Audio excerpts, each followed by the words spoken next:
कृष्णेति हरे रामेति कृष्णेति नाम संकीर्तनं सदा लोकक्षेमाय कुर्वन्तं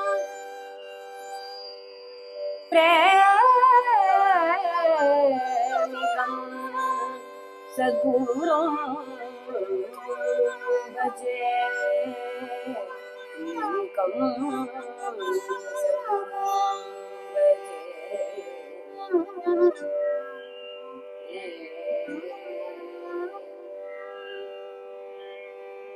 அடியனுடைய குரு ஸ்ரீ விஷாகமணிக்கு அடியனுடைய அனந்த கோட்டி நமஸ்காரங்களை தெரிவித்துக் கொண்டு இன்றைய தினம் சுபதினம் ஸ்ரீ சங்கர விஜயம் யதாவகாசம் யதாசக்தி எவ்வளவு அனுபவிக்க முடியுமோ அவ்வளவு அனுபவிப்போம். ஸ்ருதே ஸ்ருதி புராணானாம்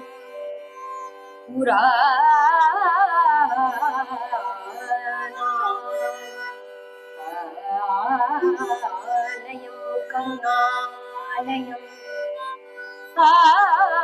ஆலயம் கருணாலயம்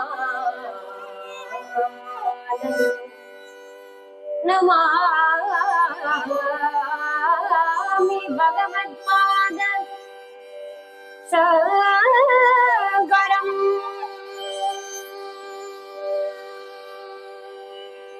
சங்கரம்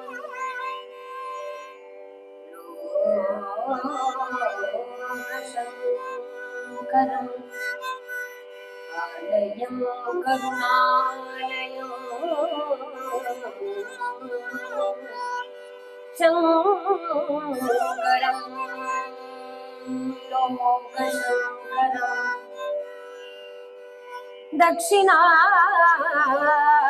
தட்சிணாமூர்த்தி சமாரம்பாம் சங்கராச்சார்ய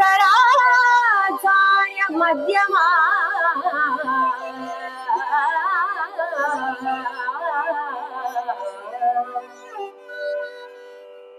தட்சிணாமூர்த்தி சமாரம்பாம் சங்கராச்சார்ய மத்யமா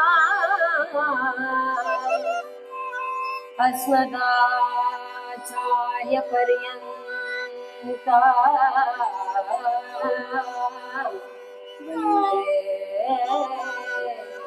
பரம்பரா வந்தே பரம்பரா வந்தே பரம்பரா ஸ்ரீ சங்கர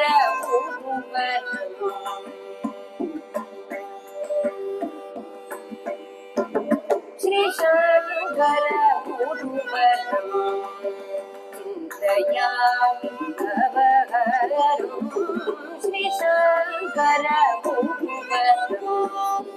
சிந்தயாமி அவஹரம் ஸ்ரீ சங்கர குருவரும் சிந்தயாமி பவகரம் ஸ்ரீ சங்கர குருவரும் சிந்தயாமி பவகரம் ஸ்ரீ சங்கர குருவரும் சிந்தயாமி பவகரம் ஸ்ரீ சங்கர குருவரும்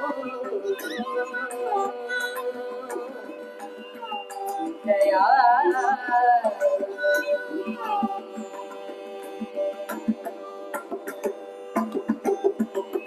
சங்கர திவ திவா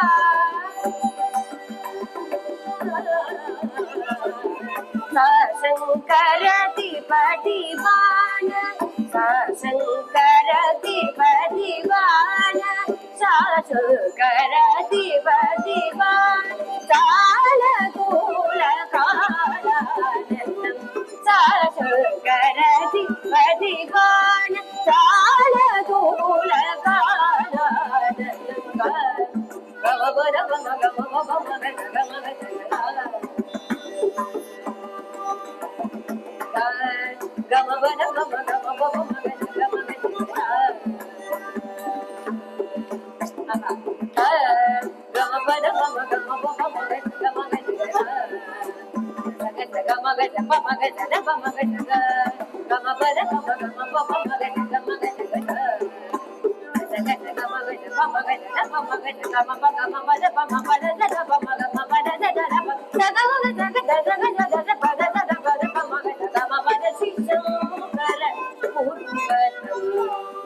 சிந்தையாமி பலவரும் சங்கர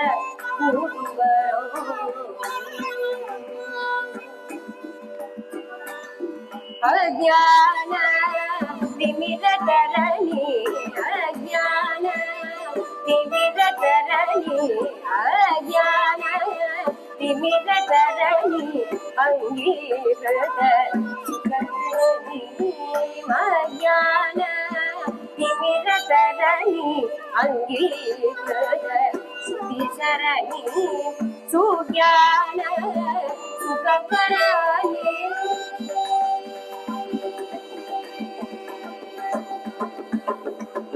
சுஞான சுகரணி சுஞான சுகரணி சோகரணி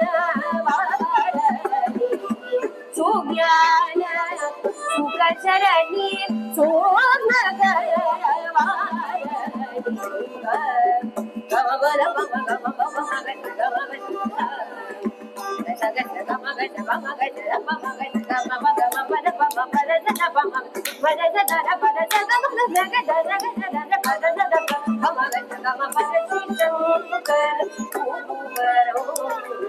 சிந்தையாமி பரவரும் ஸ்ரீ சங்கர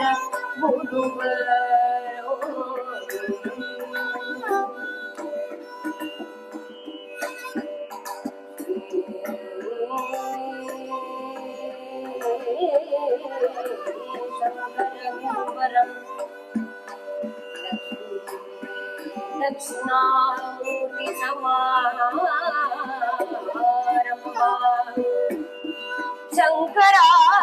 சங்கராச்சார்ய மத்யமா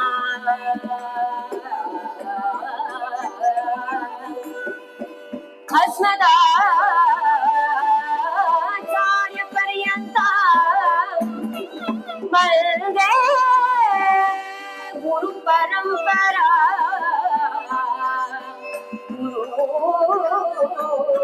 பரம்பரா பரம்பரா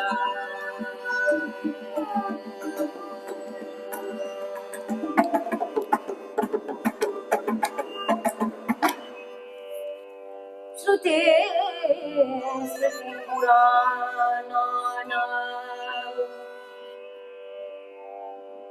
ஸ்ரீ மகாவைத்தியசிவ ஐயருடைய கீர்த்தனம் ஸ்ரீ சங்கர குருவரம் சிந்தையாமி சததம். ஸ்ரீ சங்கரரை நினைச்சாலே போதும், ஒரு நிமிஷம் ஸ்மரண பண்ணாலே போதும். எதுக்கு சங்கரரை நினைக்கணும்னு கேட்டா, அஜ்ஞான திமிரதரணி அங்கீகிருத சுதிசரணி.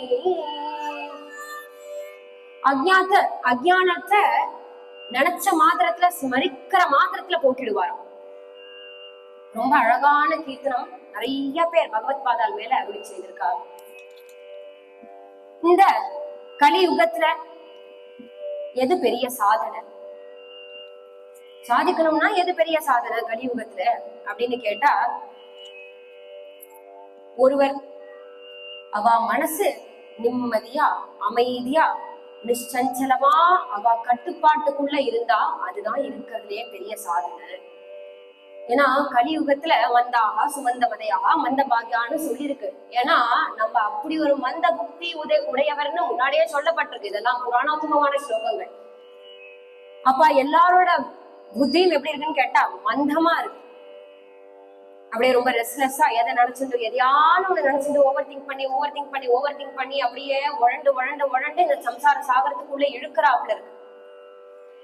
அப்ப இருக்கிறதே பெரிய சாதனை நிம்மதியா இருக்கிறது. இதுல பெரிய விஷயமா?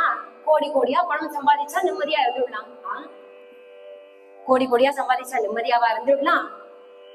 சம்ஸ்கிருதத்துல வார்த்தை இதுக்கு பேரு அர்த்தம்னு பேரு. பணத்துக்கு அர்த்தம்னு பேர். ஸ்ரீ அண்ணா கேட்பார், எவன் தான் அர்த்தம்னு பேர் வச்சானோ அனர்த்தம்னு பேர் வைக்கணும்.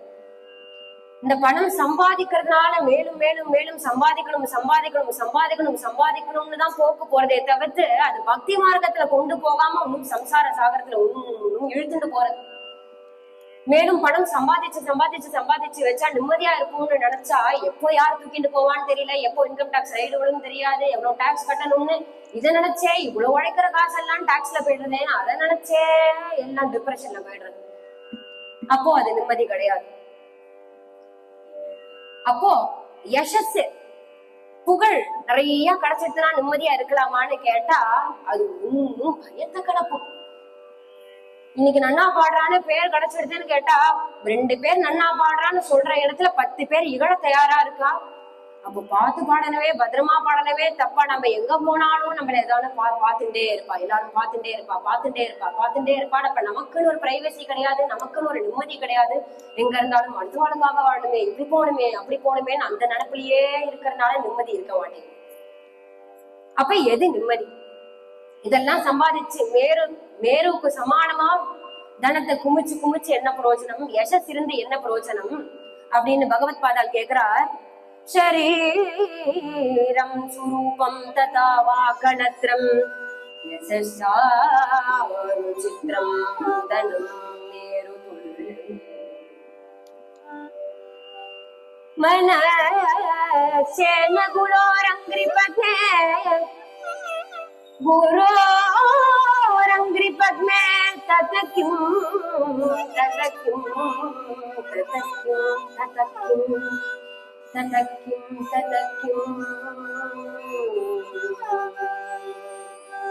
ஒரு வார்த்தைய ஒரு வாட்டி பிரயோகப்படுத்தலாமே. மகானுபாவர்கள் எல்லாம் ஒரு வார்த்தை பிரயோகப்படுத்தினாலும் ஒரு இடத்துல பிரயோகப்படுத்தினாலும் அதற்கு அவ்வளவு அர்த்தங்கள் உண்டு. ஏன் பகவத் பாதால் 4 தடவை சொல்லணும் ததக்கிம் ததக்கிம் ததக்கிம் ததக்கிம் அப்படின்னு கேக்குற குரு அஷ்டகத்துல. என்ன வேணா இருந்துட்டு போட்டும்பா, நீ கோடி கோடியா தனம் சம்பாதித்துக்கோ, எவ்வளவோ சம்பாதித்து வச்சுக்கோ, இல்ல உடம்புதான் முக்கியம், ஆரோக்கியம் தான் முக்கியம், என்ன வேணா பாத்துட்டாலும் எப்படி பாத்துட்டாலும் நீ என்னதான் கஷ்டப்பட்டாலும் அது ஓடுறது தேஞ்சுதான் இருக்க போறது. அது நம்மளால எவ்வளவு இருந்தாலும் சரிப்படுத்திக்க முடியாது. நீ எவ்வளவு சரிப்படுத்தணும் நினைச்சா காது தேசலா கேட்கறது, காது சரிப்படுத்திக்கணும்னு நினைச்சா கை கால்லாம் வலிக்கிறதுன்னு நினைச்சா தலையை வலிக்கிறதுன்னு நினைச்சா உடம்பு சோர்ந்து இருக்கு. அப்ப ஒரே ரெஸ்ட்லெஸ்ஸா இருக்கு. அப்ப சரீரத்தை பாத்துக்கிறேன், யசஸ பாத்துக்கிறேன், என்ன வேணா இருந்துக்கோ, எவ்வளவு வேணா கோடி கோடியா சம்பாதிச்சுக்கோ, உன்னுடைய மனைவியும் உனக்கு ஏத்தாப்புல அழகாவும் அறிவாவும் இருந்துட்டு போட்டுமே, இதெல்லாம் இருந்து மனசே நலக்னம் குரோரங்கிரிபத்மே குரு இல்லைன்னா என்ன பிரயோஜனம்? என்ன பிரயோஜனம்? இதெல்லாம் வச்சுட்டு ஒன்னும் சம்பாதிக்க முடியாது, ஒன்னும் சாதிச்சிட முடியாது. குரு ஞானானந்தர் சொல்றார், நீ பணம் நிறைய சம்பாதிச்சுண்டா உன்னோட அதிகாரத்தினால அடுத்தவாளை அமைதிப்படுத்தலாமே தவிர்த்து உன் மனசை அமைதிப்படுத்திட முடியாது, உன் மனசு சாந்தி அடையாது. அப்ப யார் மனசாந்தியோட சுத்த ஸ்பட்டிக சங்கார்ஷனா யார் இருக்கா? நிர்மலமா நிச்சஞ்சலமா யாரானு இருக்காளா? சும்மா ஏதாவது தியரிட்டிக்கலா பேசக்கூடாது அப்படின்னு கேட்டா, ஒரு தரம் கேட்டா தியாகராஜ சுவாமி பாடுறா, குருவே சில்ல குருவே பிரமரம்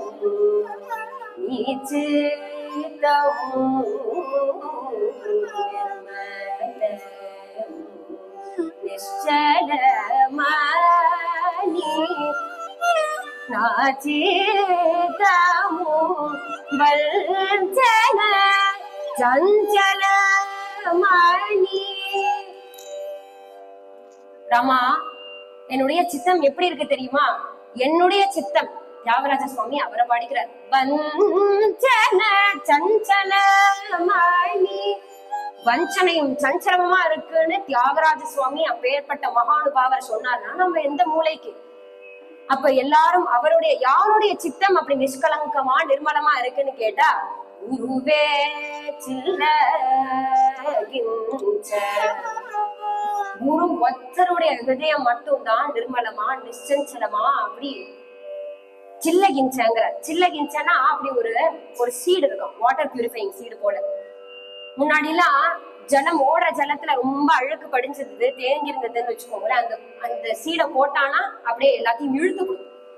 அது போல சம்சார சாகரத்துல உள்ள அதுவே அழுக்குன்னா சம்சார சாகரத்துல எவ்வளவோ அழுக்கு இருக்கு. அந்த அழுக்கெல்லாம் யார் எடுப்பான்னு கேட்டா குருவ. அப்படி குருநாதர் அப்படின்னு உள்ள போட்டா குருநாதர் எல்லா சம்சார தாபத்தையும் எடுத்துட்டு நமக்கு ஸ்வர்க்கத்தை கொடுப்பா, பகவானுடைய சரணத்தை கொடுப்பா அப்படின்னு அவர் சொல்றார்.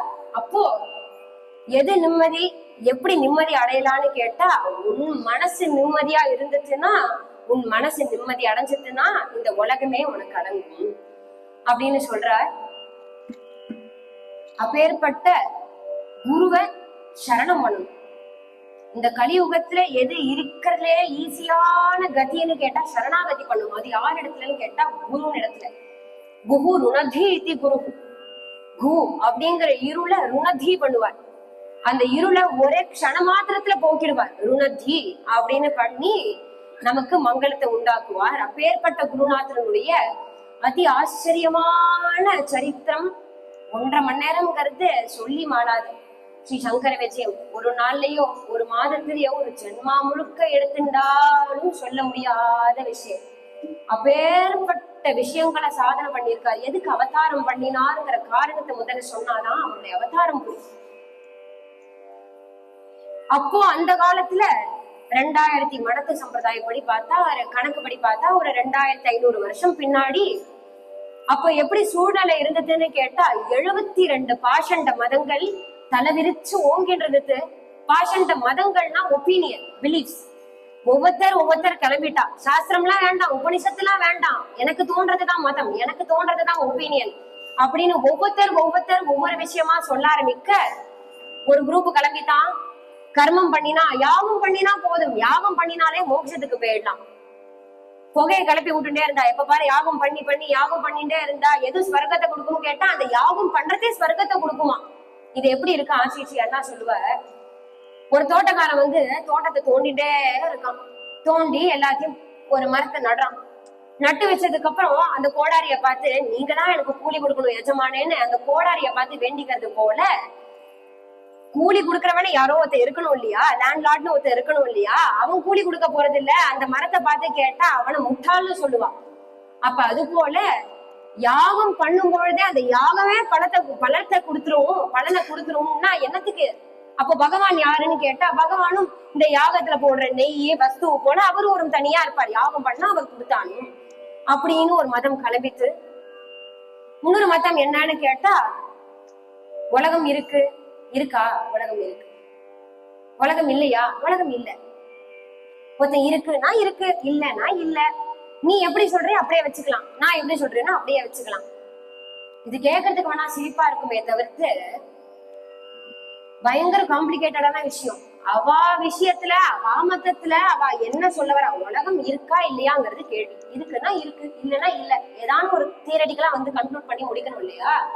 ஆனா நீ உனக்கு இருக்குன்னு வச்சுக்கோப்பா, உனக்கு இல்லைன்னு வச்சுக்கிறா இல்லைன்னு வச்சுக்கோ அப்படின்னா அந்த பேசிக் விஷயத்திலே அவளுக்கு இவ்வளவு கன்ஃபியூஷன்னா, அப்போ அவ சொல்ற எல்லாத்துக்கும் சப்தம் அங்கேன்னு பேர். அப்படி ஒண்ணு கிளம்பித்தான். 7 ரூல்ஸ் இருக்கு.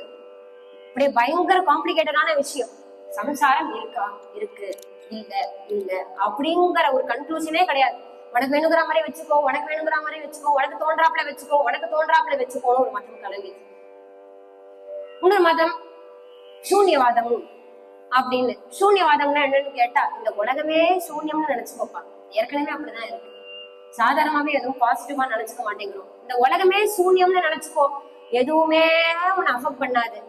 எல்லாமே இங்க லைட் இல்லைன்னு நினைச்சுக்கோ, கரண்ட் இல்லைன்னு நினைச்சுக்கோ, இந்த மைக் ஒழுங்கா ஒர்க் பண்ணல நினைச்சுக்கோ, சுத்தி பார்க்க சரியா இல்லைன்னு வச்சுக்கோ, என்ன வேணா வச்சுக்கோ, எல்லாம் தப்புன்னு வச்சுக்கோ, எல்லாம் கஷ்டம்னு வச்சுக்கோ, இந்த உலகமே நெகட்டிவ்னு வச்சுட்டே வச்சுக்கோ. ஏன் உனக்கு எதுவும் ஒரு சின்ன நெகட்டிவ் நடந்தா கூட நெகட்டிவ்னு தோணாது, ஏன்னா உலகமே நெகட்டிவா இருக்கே அப்படி நினைச்சுக்கோன்னு சொன்னா ஏற்கனவே அப்படிதான் போயிட்டு இருக்கு, ஒரு பாசிட்டிவே இல்லாம போயிட்டு இருக்கு. அப்ப இப்படி நினைச்சுக்கோன்னு சூன்யவாதம்னு ஒண்ணு கிளம்பித்தான். இப்படி ஒவ்வொருத்தர் தோண அப்போ வேதம் தானே எல்லாத்துக்கும் மத்தாட்சி, வேதம் தானே எல்லாத்துக்கும் பேசிக்.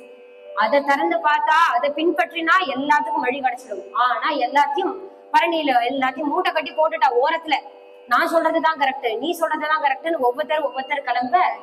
இந்த மாதிரி 72 பாஷண்ட மதங்கள் அப்போ பிரவேலாச்சம் தலை ஓங்கி இருந்தது. அந்த 72 என்னென்னு கூட தெரியாதபடி ஒருத்தர் அவதாரம் பண்ணி பொடி பொடி ஆக்கினார். ஒரே ஒரு அவதாரம். அந்த 72 பாஷண்ட மதங்களும் இருந்த இடம் தெரியாம போச்சுன்னா எப்பேற்பட்ட சாத்தியம். அப்ப அவதாரம் எப்படி பண்ணி இவ்வளவு 72 பொடி பொடி ஆகியிருக்கான்னு சொல்றேனே. 1000 வருஷம் இருந்தாரா? 500 வருஷம் இருந்தாரா? அட்லீஸ்ட் ஒரு 100 வருஷமா இருந்தாரா? 100 வருஷம் கூட இல்ல. 32 வயசு. 32 வயசுல இது அத்தனை விஷயத்தையும் சாதிச்சிருக்காருன்னா சாட்சாத் பரமேஸ்வரன் இல்லாம வேற யாரால முடியும்? நம்மளால தெய்வத்தை வழிபட முடியுமே தவிர்த்து தெய்வத்தினுடைய குணத்தை அனுபவிக்க முடியாது. பரமேஸ்வரன் அப்படின்னா பரமேஸ்வரனை பத்தி ருத்ரம் சொல்றது, வேதம் சொல்லப்படுறது. ஆனா பரமேஸ்வரனை பத்தி குணாதிசயங்களை பத்தி நம்மளால அனுபவிக்க முடியுமா அப்படின்னு கேட்டா ஒரு கால் அனுபவிக்க முடியாது.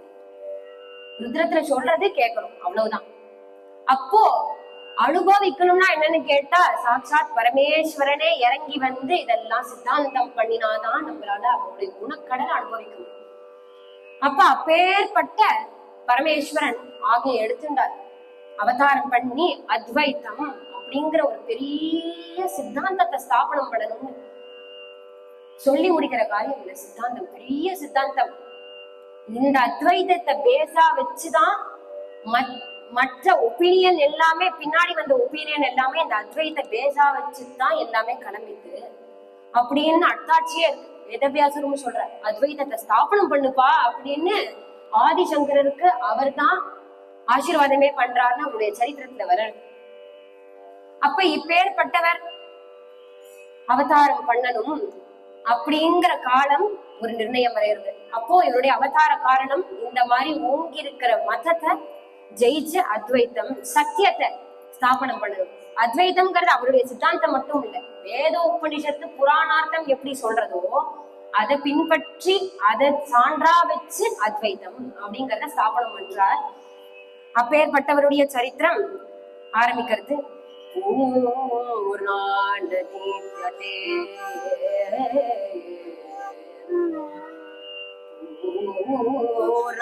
நதி தடே ரம்யே புண்யே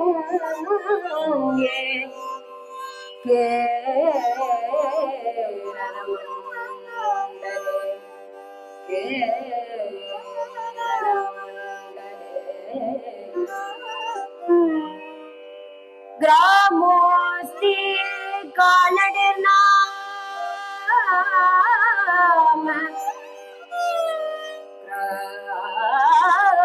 ग्रामोस्ति कालडनाम सज्जने अभिषेकितः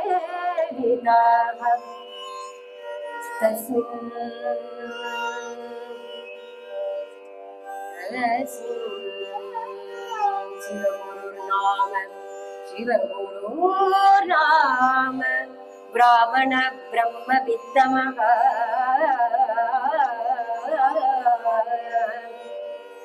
सदाचारिण संयुक्तः शिवभक्तिरतो आर्याम्बा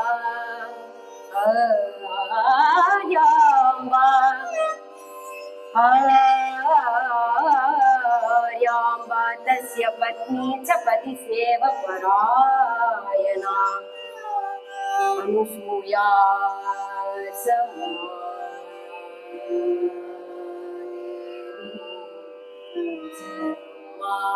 देवी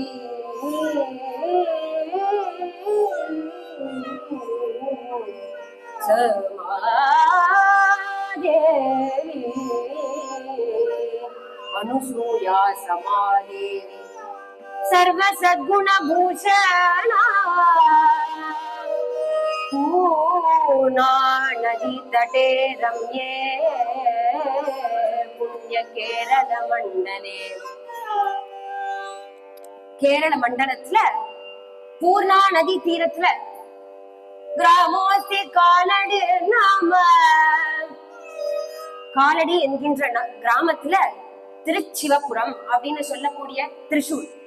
இப்ப இருக்கிற திரிசூர்ல சிவகுரு ஆரியாம்பா அப்படிங்கிற ஒரு தெய்வீக தம்பதி இருக்கா.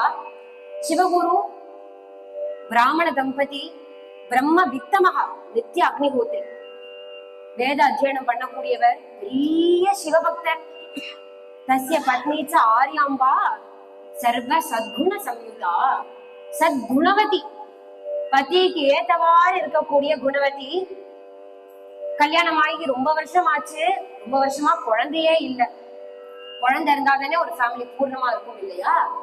அதனால ஒரு குழந்தை இல்லையே நினைச்சுட்டு இருக்க, அங்க இருக்கிற பெரியோர்கள் சொன்னா, இங்க இருக்கிற வடக்குநாத சுவாமி திருச்சூர்ல இருக்காரு, அவரை போய் 45 நாள் விரதம் இருந்து தரிசனம் பண்ணினேன்னா கண்டிப்பா நீங்க நினைக்கிறதெல்லாம் சித்தியாகும் அப்படின்னு. 45 நாள் விரதம் இருக்கா, எப்பவும் இருக்கு. ரொம்ப அழகான கோவில் வடக்குநாத சுவாமி அந்த திரிசூர்ல ரிஷபாச்சலேஸ்வரர் அப்படின்னு இருக்க.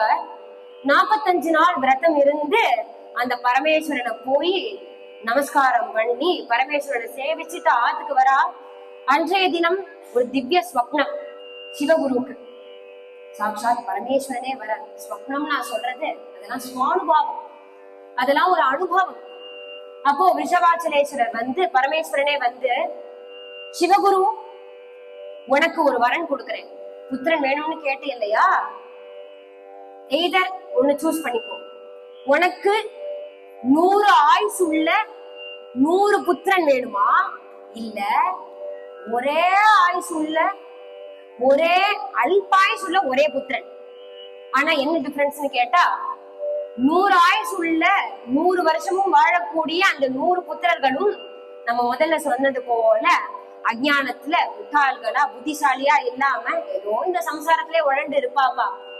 அப்படி 100 புத்திரன் வேணுமா, இல்ல ஒரே ஒரு புத்திரன் ஆனா 16 வருஷம் தான் அவனுக்கு ஆயுசு, அந்த 16 வருஷம் தான் ஆனா மகானுபாவனா இருக்கக்கூடிய ஒரு புத்திரன் வேணுமான்னு கேள்வி கேட்க, மத்தவாளா இருந்தா என்ன நினைப்பா, எல்லாரும் முட்டாளா தானே இருக்கா சம்சாரத்துல, நம்மளும் அந்த ஆட்டு மந்தையோட சேர்ந்து இருக்கலாம்னு நினைக்க ஒரு பெரிய சிவபக்தர்னு சொன்னோம் இல்லையா. எல்லாருமே மகான்களை நம்ம போற்றோமே, மகான்களை விட அவளுடைய அப்பா அம்மாவுக்கு தான் முதல்ல நமஸ்காரம் தெரிவிக்கணும். ஏன்னா இப்பேற்பட்ட மகான்களை ஜகதாச்சாரியனு கொடுத்து அப்பா அம்மாவுக்கு பெரிய நமஸ்காரத்தை தவிர்த்து நம்மளால என்ன பண்ணிட முடியும். அவர் சொல்றாரு, அப்போ லோகக்ஷேமத்துக்கு ஏற்படக்கூடிய ஒரு புள்ள அல்பாயுசினாலும் போதும், 16 வருஷ காலமே இருந்தாலும் போதும். எத்தனை வருஷ காலம் இருந்து என்ன பெருசா சாதிச்சுட போறான். ஆனா மகானுபாவர்கள்னா தன்னையும் கரையேற்றுவா, மற்றவாளையும் கரையேற்றுவா, எனக்கு அப்படி ஒரு புத்திரம் போதும் அப்படின்னு சொல்ல, அப்ப யாமே அவதாரம் பண்ணுவோம் அப்படின்னு சொல்லி மறையறார். ஆரியாம்பாள் இடத்துல சொல்லி சந்தோஷப்பட, ஒரு நன்னாள்ல கர்ப்பவதியாரா ஆரியாம்பாள். அப்பேற்பட்ட Aryambal கணபதிதா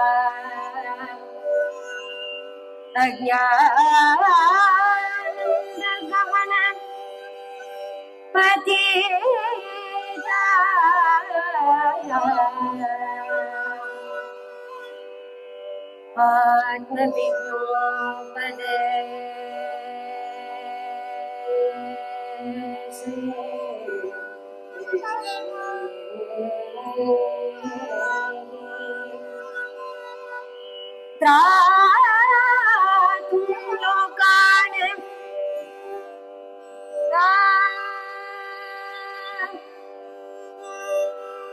Elsa, Elsa.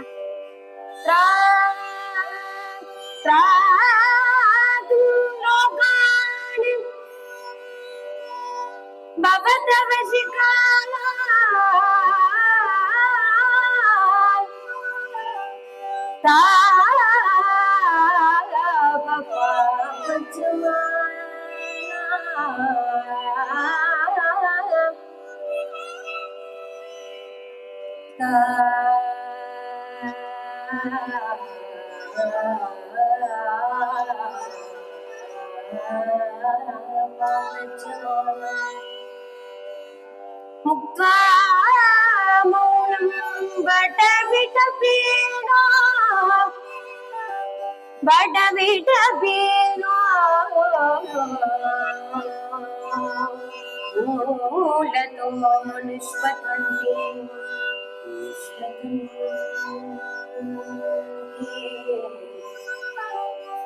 Shambho Devi Shambho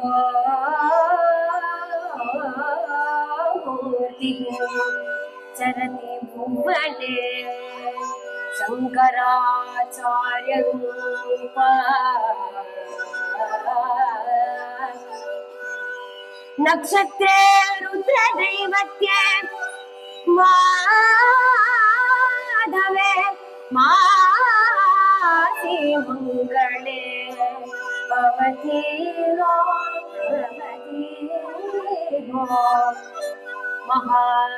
महादेवो कक्षे my Shankar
अज्ञान्तर्गहनपहिता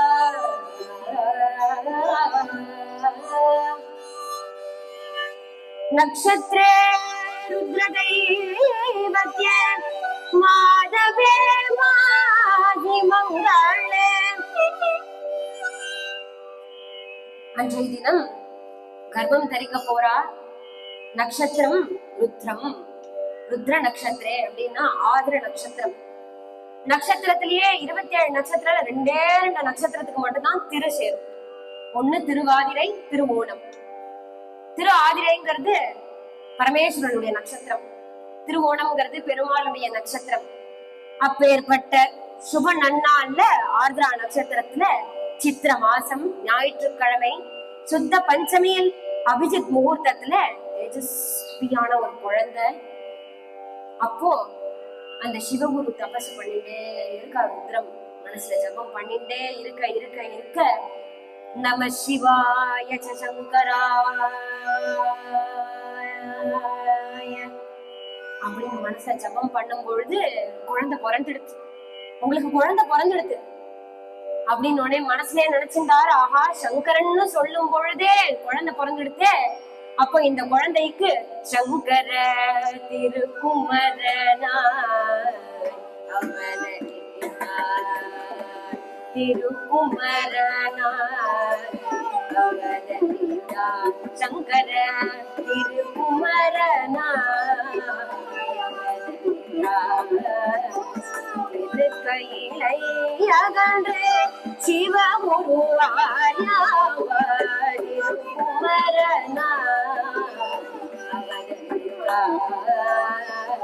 இருக்கையிலை அகன்று சிவமுருவாயாவர் திருக்குமரனார்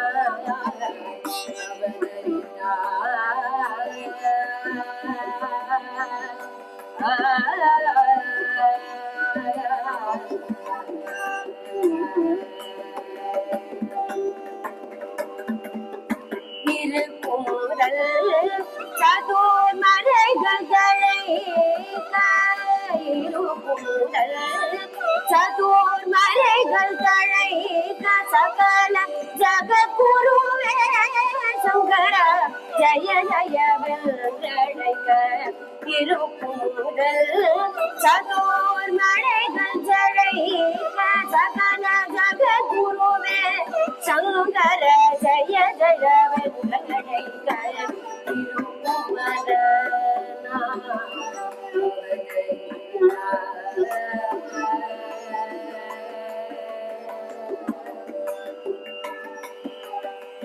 நாஸ்திக பஞ்சுமலைக்கு சூறாவளி என நரகளிய சூடன ஆசிக மதபயிர் செழிக்க எழும் முகிலன ஆசிக மதபயிர் செழிக்க எழ முகிலன ஆதியந்தமில்லாத சிவன் பாலடியில் தந்தன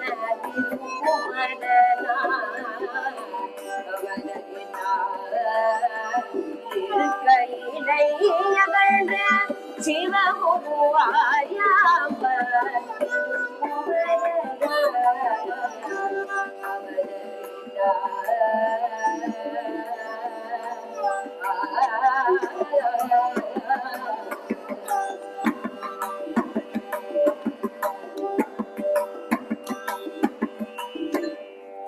திருக்குமரனாய் அவதரித்தார்.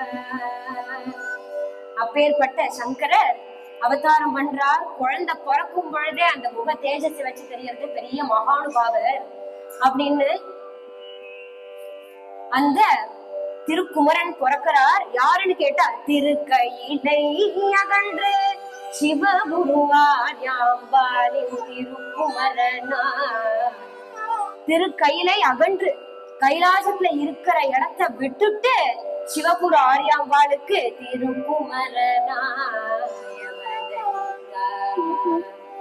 சரணத்துல அவதார காரணம் சொல்றார். நாஸ்திக பஞ்சுமலைக்கு சூறாவளி என நாஸ்திகம்ங்கிற பஞ்சுமலைக்கு ஒரு சூறாவளி சுழட்டி அடிச்சா எப்படி பஞ்சு பறக்குமோ அது மாதிரி ஒரு அவதாரம் பண்ணக்கூடிய அந்த சங்கரா மகா தேஜஸ்வியா இருக்கக்கூடியவர் 5 வயசுக்கெல்லாம் உபநயனம் எடுத்து உபநயனம் ஆறதுக்கு முன்னாடியே 18 புராணம் எல்லா சாஸ்திரத்தையும் கரை கண்டவராம். உச்சி குடுமையை வச்சுட்டு கடுக்கனை போட்டுட்டு பாலகோபாலன் போல இருப்பார். அவ அம்மா என்ன பண்ணுவாளா, தினமும் தினமும் இந்த குழந்தைய அழைச்சிட்டு நித்தியம் கிருஷ்ணாலயம் கத்வா ஜனன்னே சக சங்கரஹா ஸ்தோத்ராணி நிமிதான் ஏகம் சகார ஞானவிதாம் வரஹா அப்படின்னு அந்த அவர் ஆத்துக்கிட்டேயே சங்கரருடைய கிரகம் இப்பவும் இருக்கு. ஆதிசங்கரருடைய கிரகம் காலடியில அந்த ஆத்து பக்கத்திலேயே ஒரு கிருஷ்ணன் கோவில் இருக்கான். நித்தியம் அந்த கிருஷ்ணன் கோவிலுக்கு அம்மா இந்த குழந்தைய தூக்கிட்டு போய், அப்பா சங்கரா, இதுதான் நம்மளுடைய குலபதி, நம்மளுடைய குல தெய்வம், இந்த யதுபதி, இவனை சேவிச்சுக்கோன்னு தினமும் அந்த குழந்தைய கூட்டிட்டு போய் அப்படி ஒரு பக்தி ரசத்தோட வளர்க்கிறாளாம் அந்த குழந்தைய. கிருபா கிருபா பாத்ரம் யஸ்ய திரிபுரபி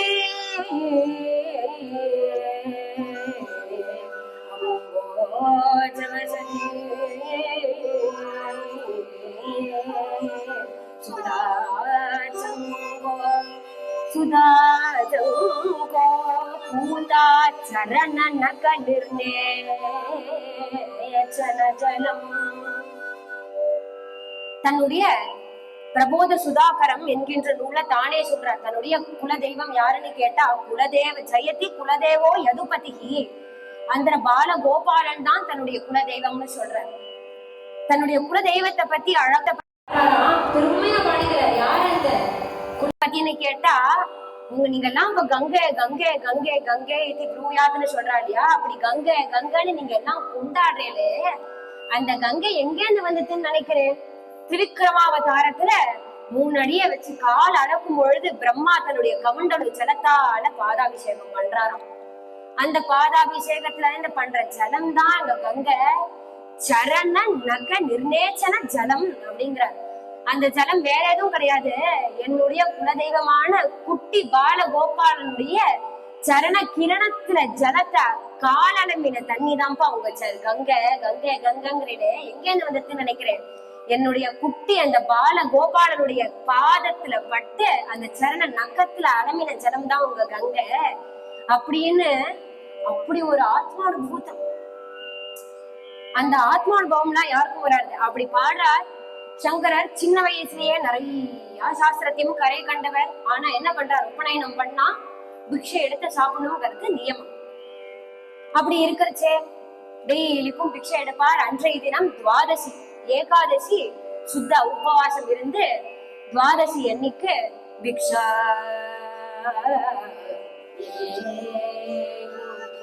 பிக்ஷா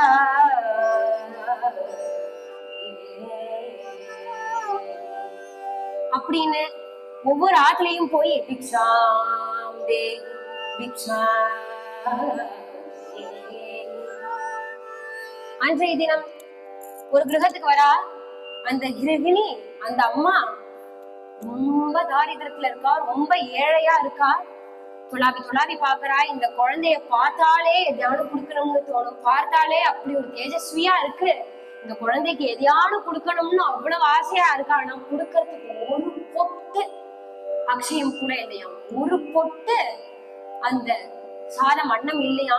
உள்ள தேடி தேடி பாக்குறா. எதையானு ஒண்ணு கொடுத்துடணுமே, எதானு ஒண்ணு கொடுத்துடணுமேன்னு தொலாவி தொலாவி பார்க்க பாத்திரம் எல்லாம் கவுந்து கிடக்கு. நிமிந்து கடந்தாலாவது பரவாயில்ல, கவுந்து கடந்தா உள்ளே எங்கேயிருந்து இருக்க போறது. அதனால அப்படி கைய விசைறா. வாசல்ல போய் பார்த்தா அந்த குழந்தையோ கிளம்பலாம் மொழியோ. குழந்தை கிளம்பலையாம். வாத்து வாசல்லே நிக்கிறது. ஏன்னா ஆச்சாரியால் சங்கல்பம் பண்ணிட்டார். அவளுக்கு இன்னைக்கு கருணை பண்ணணும் கிருபை பண்ணணும்னு சங்கல்பம் பண்ணிட்டார். அதனால டைம் ஆயிடுச்சுன்னா இல்ல மம்மி நான் பக்கத்தாத்துக்கு போயிட்டு வரேன் அப்படின்னு கிளம்பலாம் இல்லையா. அவர் கிளம்பலையாம். அவரும் நின்றுட்டே இருக்கார் ரொம்ப நேரமா. இவாள் முன்னாடி போயிட்டு வரா. எதுவும் இல்லன்னு வாய் வரல.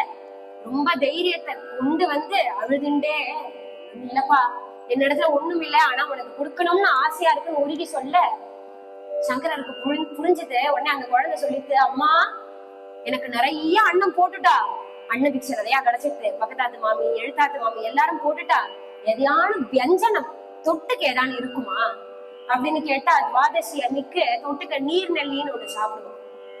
ஐயோ குழந்தை தொட்டுக்கிறதுக்குன்னு ஏதோ கேக்குறதே, அன்னம் கூட வேண்டான்னு கேக்குறதே. அதனால அந்த ஜாடியில போய் தான் இருக்கான்னு பாப்போமே திருப்பி திருப்பி எடுத்து பார்த்தா ஒரே ஒரு நெல்லிக்கனி கிடைக்கிறதாம்.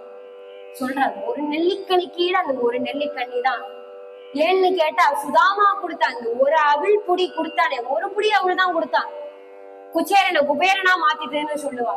அது அப்போ என்ன பாக்குறான்னு கேட்டா எவ்வளவு காஸ்ட்லியான பொருள் கொடுக்குறான்னு பார்க்க மாட்டான் பகவான்.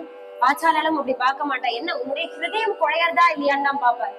அப்ப அந்த நெல்லிக்கனியை பார்த்தா அந்த நெல்லிக்கனியும் ஓரமா அழுகி இருக்கு. அரை மனசோட அழுதுண்டே வந்து இத போய் போடுறோமேன்னு இருக்கு. ஆனா போடாமையும் போக வேண்டாம்னு சொல்ல முடியல. அதனால ரொம்ப வெட்கமோட கூனி குறுகி அப்படியே வந்து அதை போட்டுட்டு தலைய கூட நிமிரலையா. ஆச்சாரியாருக்கு கிருப்பம் வந்துடுது. அடாடா இவ்வளவு கஷ்டப்படுறாளே, எனக்கு இப்படி ஏதாவது போடணும்னு நினைச்ச இவாளுக்கு அந்த ஜெகன் மாதாவான மகாலட்சுமி தாயார் நீ பார்க்க மாட்டியாமா, உன்னுடைய கட்டாட்சம் பட்டா போறாதா? உன்னுடைய கட்டாட்சம் நீ நினைக்க கூட வேண்டாம். உன்னுடைய பார்வை தெரியாதனமா இப்படி திரும்பி பார்த்தா கூட குபேரன் குபேரனா இருக்கா, தேவேந்திரன் தேவேந்திரனா இருக்கான்னா அது உன்னுடைய பார்வையால தானே. அதனால கண்ணை மூடின்னு பிரார்த்தனை பண்ண அங்கம் ஹரே புலக பூஷணமாஸ்ரயந்தி அங்கம் ஹரே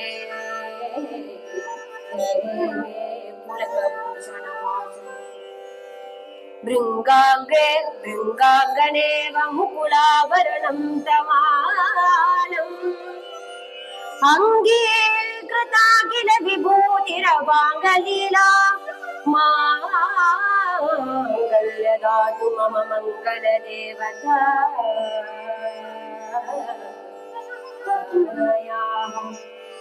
முக்தாமூர்த்தி வதனே முராரே. ரொம்ப அழகான ஸ்தோத்திரம், எல்லாருக்கும் தெரிஞ்ச ஸ்தோத்திரம் தான். கனகதார ஸ்தோத்திரம்னு தெரியும், இந்த கதையும் எல்லாருக்கும் தெரியும். ஆனா இதனுடைய அர்த்தம் எப்படி அனுபவிச்சிருக்காரு ஒரு க்ஷணம் யோசிச்சா கூட அப்படி ஒரு சிங்கார பூர்வமான ரசம் கொண்ட ஸ்தோத்திரம். அங்கம்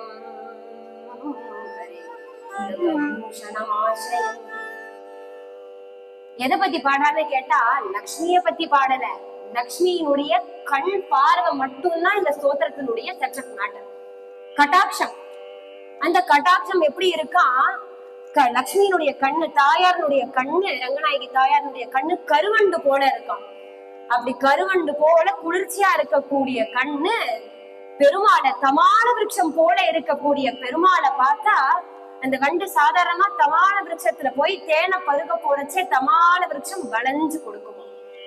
அப்போ தமான விருட்சம் போல இருக்கக்கூடிய பறந்து பறந்து படத்துக்கு கொண்டு இருக்கக்கூடிய அந்த பெரிய பெருமாளை பார்த்த உடனே கண்ணுடைய கருவண்டான கண்ணால பார்த்தா அங்கம் ஹரேஹே புலகபூஷணமாஸ்ரயந்தி, பெருமாளுக்கு புலகாங்கிதம் ஆயிடுதான். பெருமாளுக்கு தாயார் பார்த்துட்டேன்னு உடம்பே மேலே சிலுக்கிறதா, ரோம கூபங்கள்லாம் அப்படியே மேல கோந்துட்டு நட்டுண்டு நிக்க. அது எப்படி இருக்குன்னு கேட்டா அது நட்டுண்டு நிக்கிறதுனால, மேனி நின்று நிக்கிறதுனால அது அவருக்கு ஒரு பூஷணமா மாறிடுதான். புலகபூஷணமாஸ்ரயந்தி, வேற எதுவும் பெரிய பூஷணம் இல்ல, தாயாருடைய பார்வை படுறதுனால, அந்த குளிர்ச்சியான பார்வை அப்படி படுறதுனால இவருக்கு உடம்பெல்லாம் ரோம கூபங்கள் பெருமாளுக்கே அப்படி புலகாங்கிதமாயி எல்லாம் ரோம கும்பல்னா நிக்க, அந்த ரோம கூபங்களே இவருக்கு ஒரு பூஷணமா இருக்கக்கூடிய அபாங்கலீலா தீரமான கண்ணுடைய பார்வை. அப்படி பாக்குறேமே அந்த கண் பார்வை என் மேல படட்டும். மாங்கல்யதாது மம மங்கள தேவதாவ்யாம், அந்த கண் பார்வை பட்டு எனக்கு மங்கள பாக்கியத்தை கொடுக்கட்டும். முக்தாஹார அப்படின்ற முராரி அப்படின்னு பெருமாள் இருக்கா. முக்தாஹார அப்படின்னு இந்த வண்டு என்ன பண்ணுமா, ஒரே நேரத்திலே மொத்த தேனையும் எடுத்துடாது. அப்படியே அங்கேயே ரீங்காரம் ரீங்காரம் ரீங்காரம் பண்ணிட்டு போயிட்டு வந்து போயிட்டு வரும் எடுக்கும் போகும். அது எப்படி இருக்கான் அப்படின்னு கேட்டா, தாயார் கருணையான அந்த கண்ணால அப்படியேதான் வந்து பெருமாளை பாக்குறா, நகர்றா, பெருமாளை பாக்குறா நகர்றா, பெருமாளை பாக்குறா நகர்றா. ஸ்ரீ அண்ணாமனுடைய வியாக்கியானம், எதுக்கு பெருமாளை பார்த்துட்டு நகரணும், பெருமாளையே அப்படி கண் கொட்டாம பாக்கலாமேன்னு கேட்டா, அது நம்மள கட்டாட்சம் பண்றதுக்காக பெருமாள் அப்படி கண்ணால பாத்துட்டு இவ்வளவு அழகா இருக்காரே அப்படின்னு பாத்துட்டு நம்மளையும் பாக்குறா. ஐயோ இவ்வளவு கஷ்டப்படுறாளே, சம்சார சாகரத்துல இவ்வளவு கஷ்டப்படுறாளே, அதனால நம்மள கட்டாட்சம் பண்ணி இங்க பாருப்பா பகவான சரணாகதி பண்ணு, தன்னுடைய கண்ணால பார்த்து சரணாகதி பண்ணி இவரை காமிக்க, இவரிடத்துல உன் குழந்தை தானே, உன் குழந்தைய நீ ஏத்துக்க மாட்டேன், இவரை கண்ணை பார்த்து இங்க சரணாகதி பண்றாளே இவாளை காப்பாத்துப்பான்னு மாத்தி இவாளை பார்த்து அங்க சரணாகத்தின் பண்ண சொல்ல, அவரை பார்த்து இங்க கருணை பண்ணுப்பான்னு மாத்தி முகூர்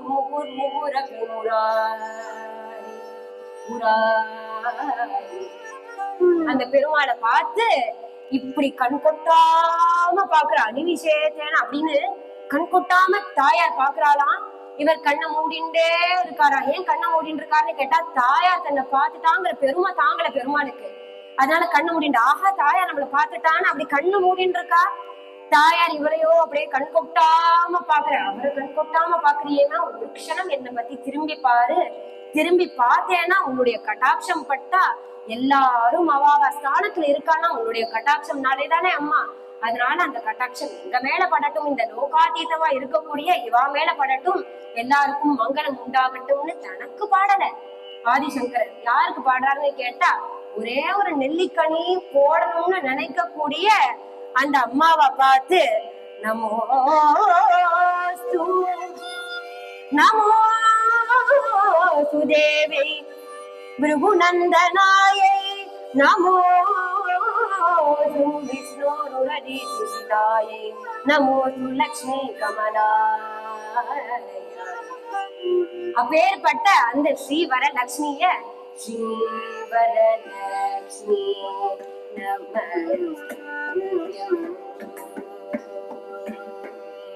ஸ்ரீ வரலட்சுமி நம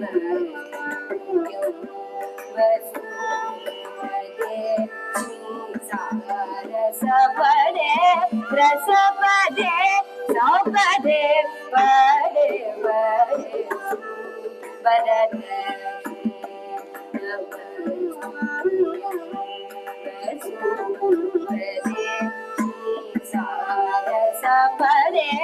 रसपदे सपदे पदे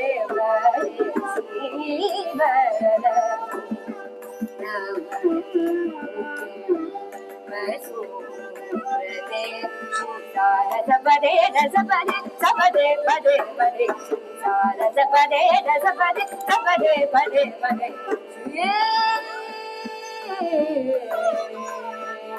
वरलक्ष्मी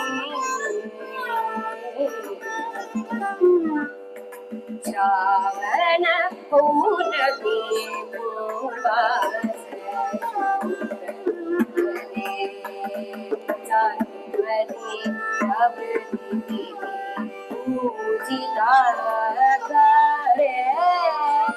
देवादि गुरु गुग सम गीतमणिमय हारे दीन जन संरक्षण निपुण कनकदारे निपुण कनकदारे निपुण कनकदारे पावना वेद चतुरे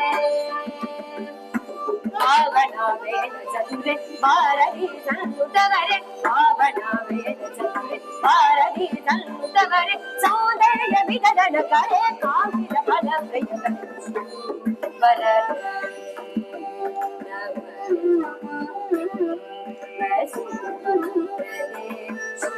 रसपदे रसपदे सपदे पदे पदे रसपदे रसपदे सपदे पदे पदे रसपदे रसपदे सपदे पदे पदे वरलक्ष्मी नमो लक्ष्मी कमलालयाय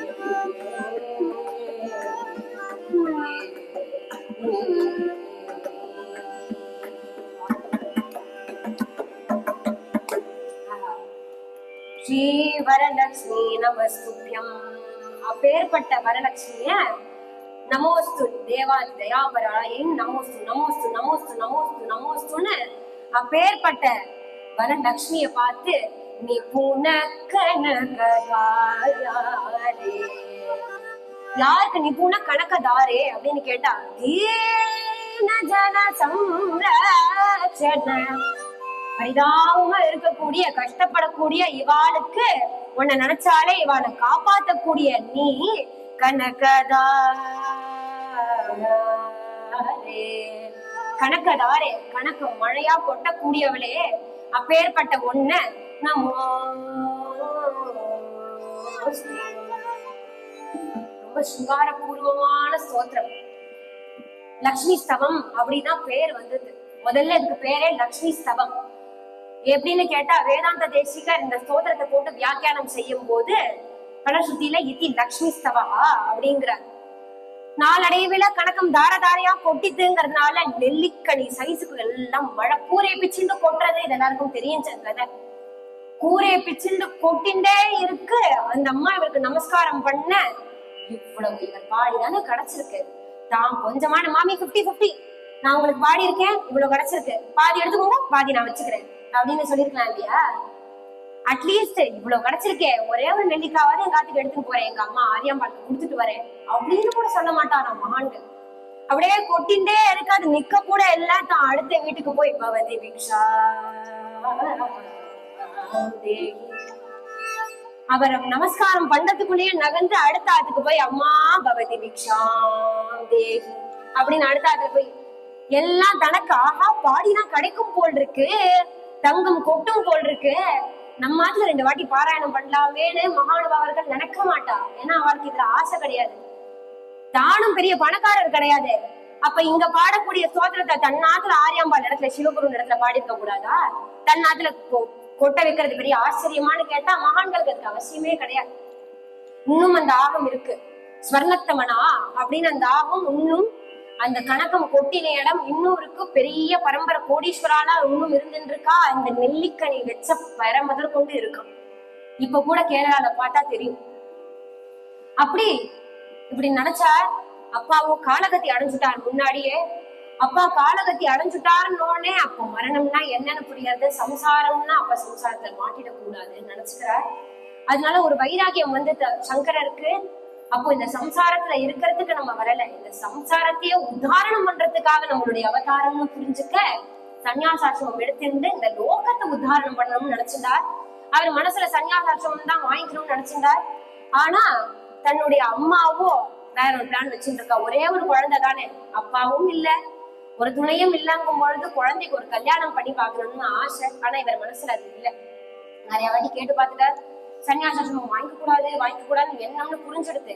அதனால தானே ஒரு லீலைய பண்ணி முதல்ல வந்து காலை பிடிக்கிறது போலவும், உடனே சங்கரர் அம்மா அம்மா முதல்ல பிடிக்கிறதேமா விடமாட்டேங்கிறதே. உடனே எங்க அம்மாவும் இக்கரையில நின்று கதறா, சங்கரா உன்னை இவ்வளவு கஷ்டப்பட்டு பெத்தது முதல்ல வாயில குடுக்கறதுக்கா சங்கரா, எதையான பண்ண எப்படியான உன்னை காப்பாத்தணும்னா நான் என்ன வேணா பண்றேன், எது வேணா பண்றியாமா அப்படின்னா ஒரே ஒரு உபாயம் தான், சன்னியாசாசிரமம் வாங்கிக்கோ அப்படின்னு உன் வாயால சொல்லிடுமா. ஏன்னா சன்னியாசாசிரமம் வாங்கிண்டா அடுத்த ஜென்மம் மறுபிறப்பு மாதிரி, அப்படின்னா விட்டுடும், முதல்ல கைப்படிய விட்டுடும் அப்படின்னு. இதெல்லாம் தெரியாதா இல்ல சங்கரருக்கு? எதெல்லாம் மாயைய எப்படி எல்லாரையும் போய் ஒவ்வொருத்தர் இடத்துல எப்படி காரியம் சாத்தியம் பண்ணணும்னு தெரியும். பகவான சமயானிக்கு தகுமாடலாடேன்னு தியாகராஜ சுவாமி பாடுறார். மகானுபவர்களுக்கும் அதே தானே, பகவான் தானே எப்படி அவதாரம் பண்ணிருக்க. அப்போ உடனே சன்னியாசம்மையா அப்படின்னு ஜலத்தை எடுத்து சன்னியாசாசிரமம் வாங்கிக்கிறேன்னு ஜலத்தை எடுத்து கொட்டினாரோ இல்லையோ அந்த முதல்ல புடி எடுத்து விட்டுட்டு போயிடுதான். உடனே நினைச்சுட்டா, நீ எப்படியானு எங்க வேணா போடா குழந்தை, சௌக்கியமா இருந்தா போதும், உயிரோட இருந்தா போதும்னு அம்மா ஒரு பர்மிஷன் கொடுக்க உடனே சன்னியாசாசிரமம் வாங்கிண்டா. சன்னியாசாசிரமம் வாங்கிண்டா ஒரே இடத்துல தங்க கூடாது.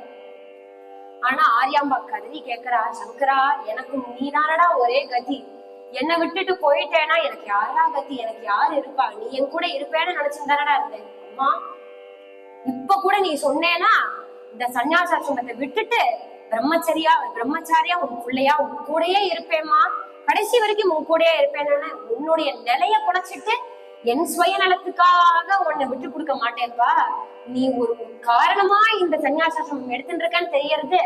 ஆனாலும் என் மனசு ஆறுதலுக்காக ஒரே ஒரு சத்தியம் பண்ணி கொடு, கடைசி மூச்சு பிரியும் பொழுது நான் க்ஷணமாதான் உன்னை நினைச்சாலும் நீ என் கூட இருக்கணும், என் மூச்சு பிரியும் போது என் இடத்துல நீ வந்து நிக்கணும் அப்படின்னு சன்னியாசாசிரமம் பண்ணும் பொழுது சத்தியம் வாங்கிக்கிறார்.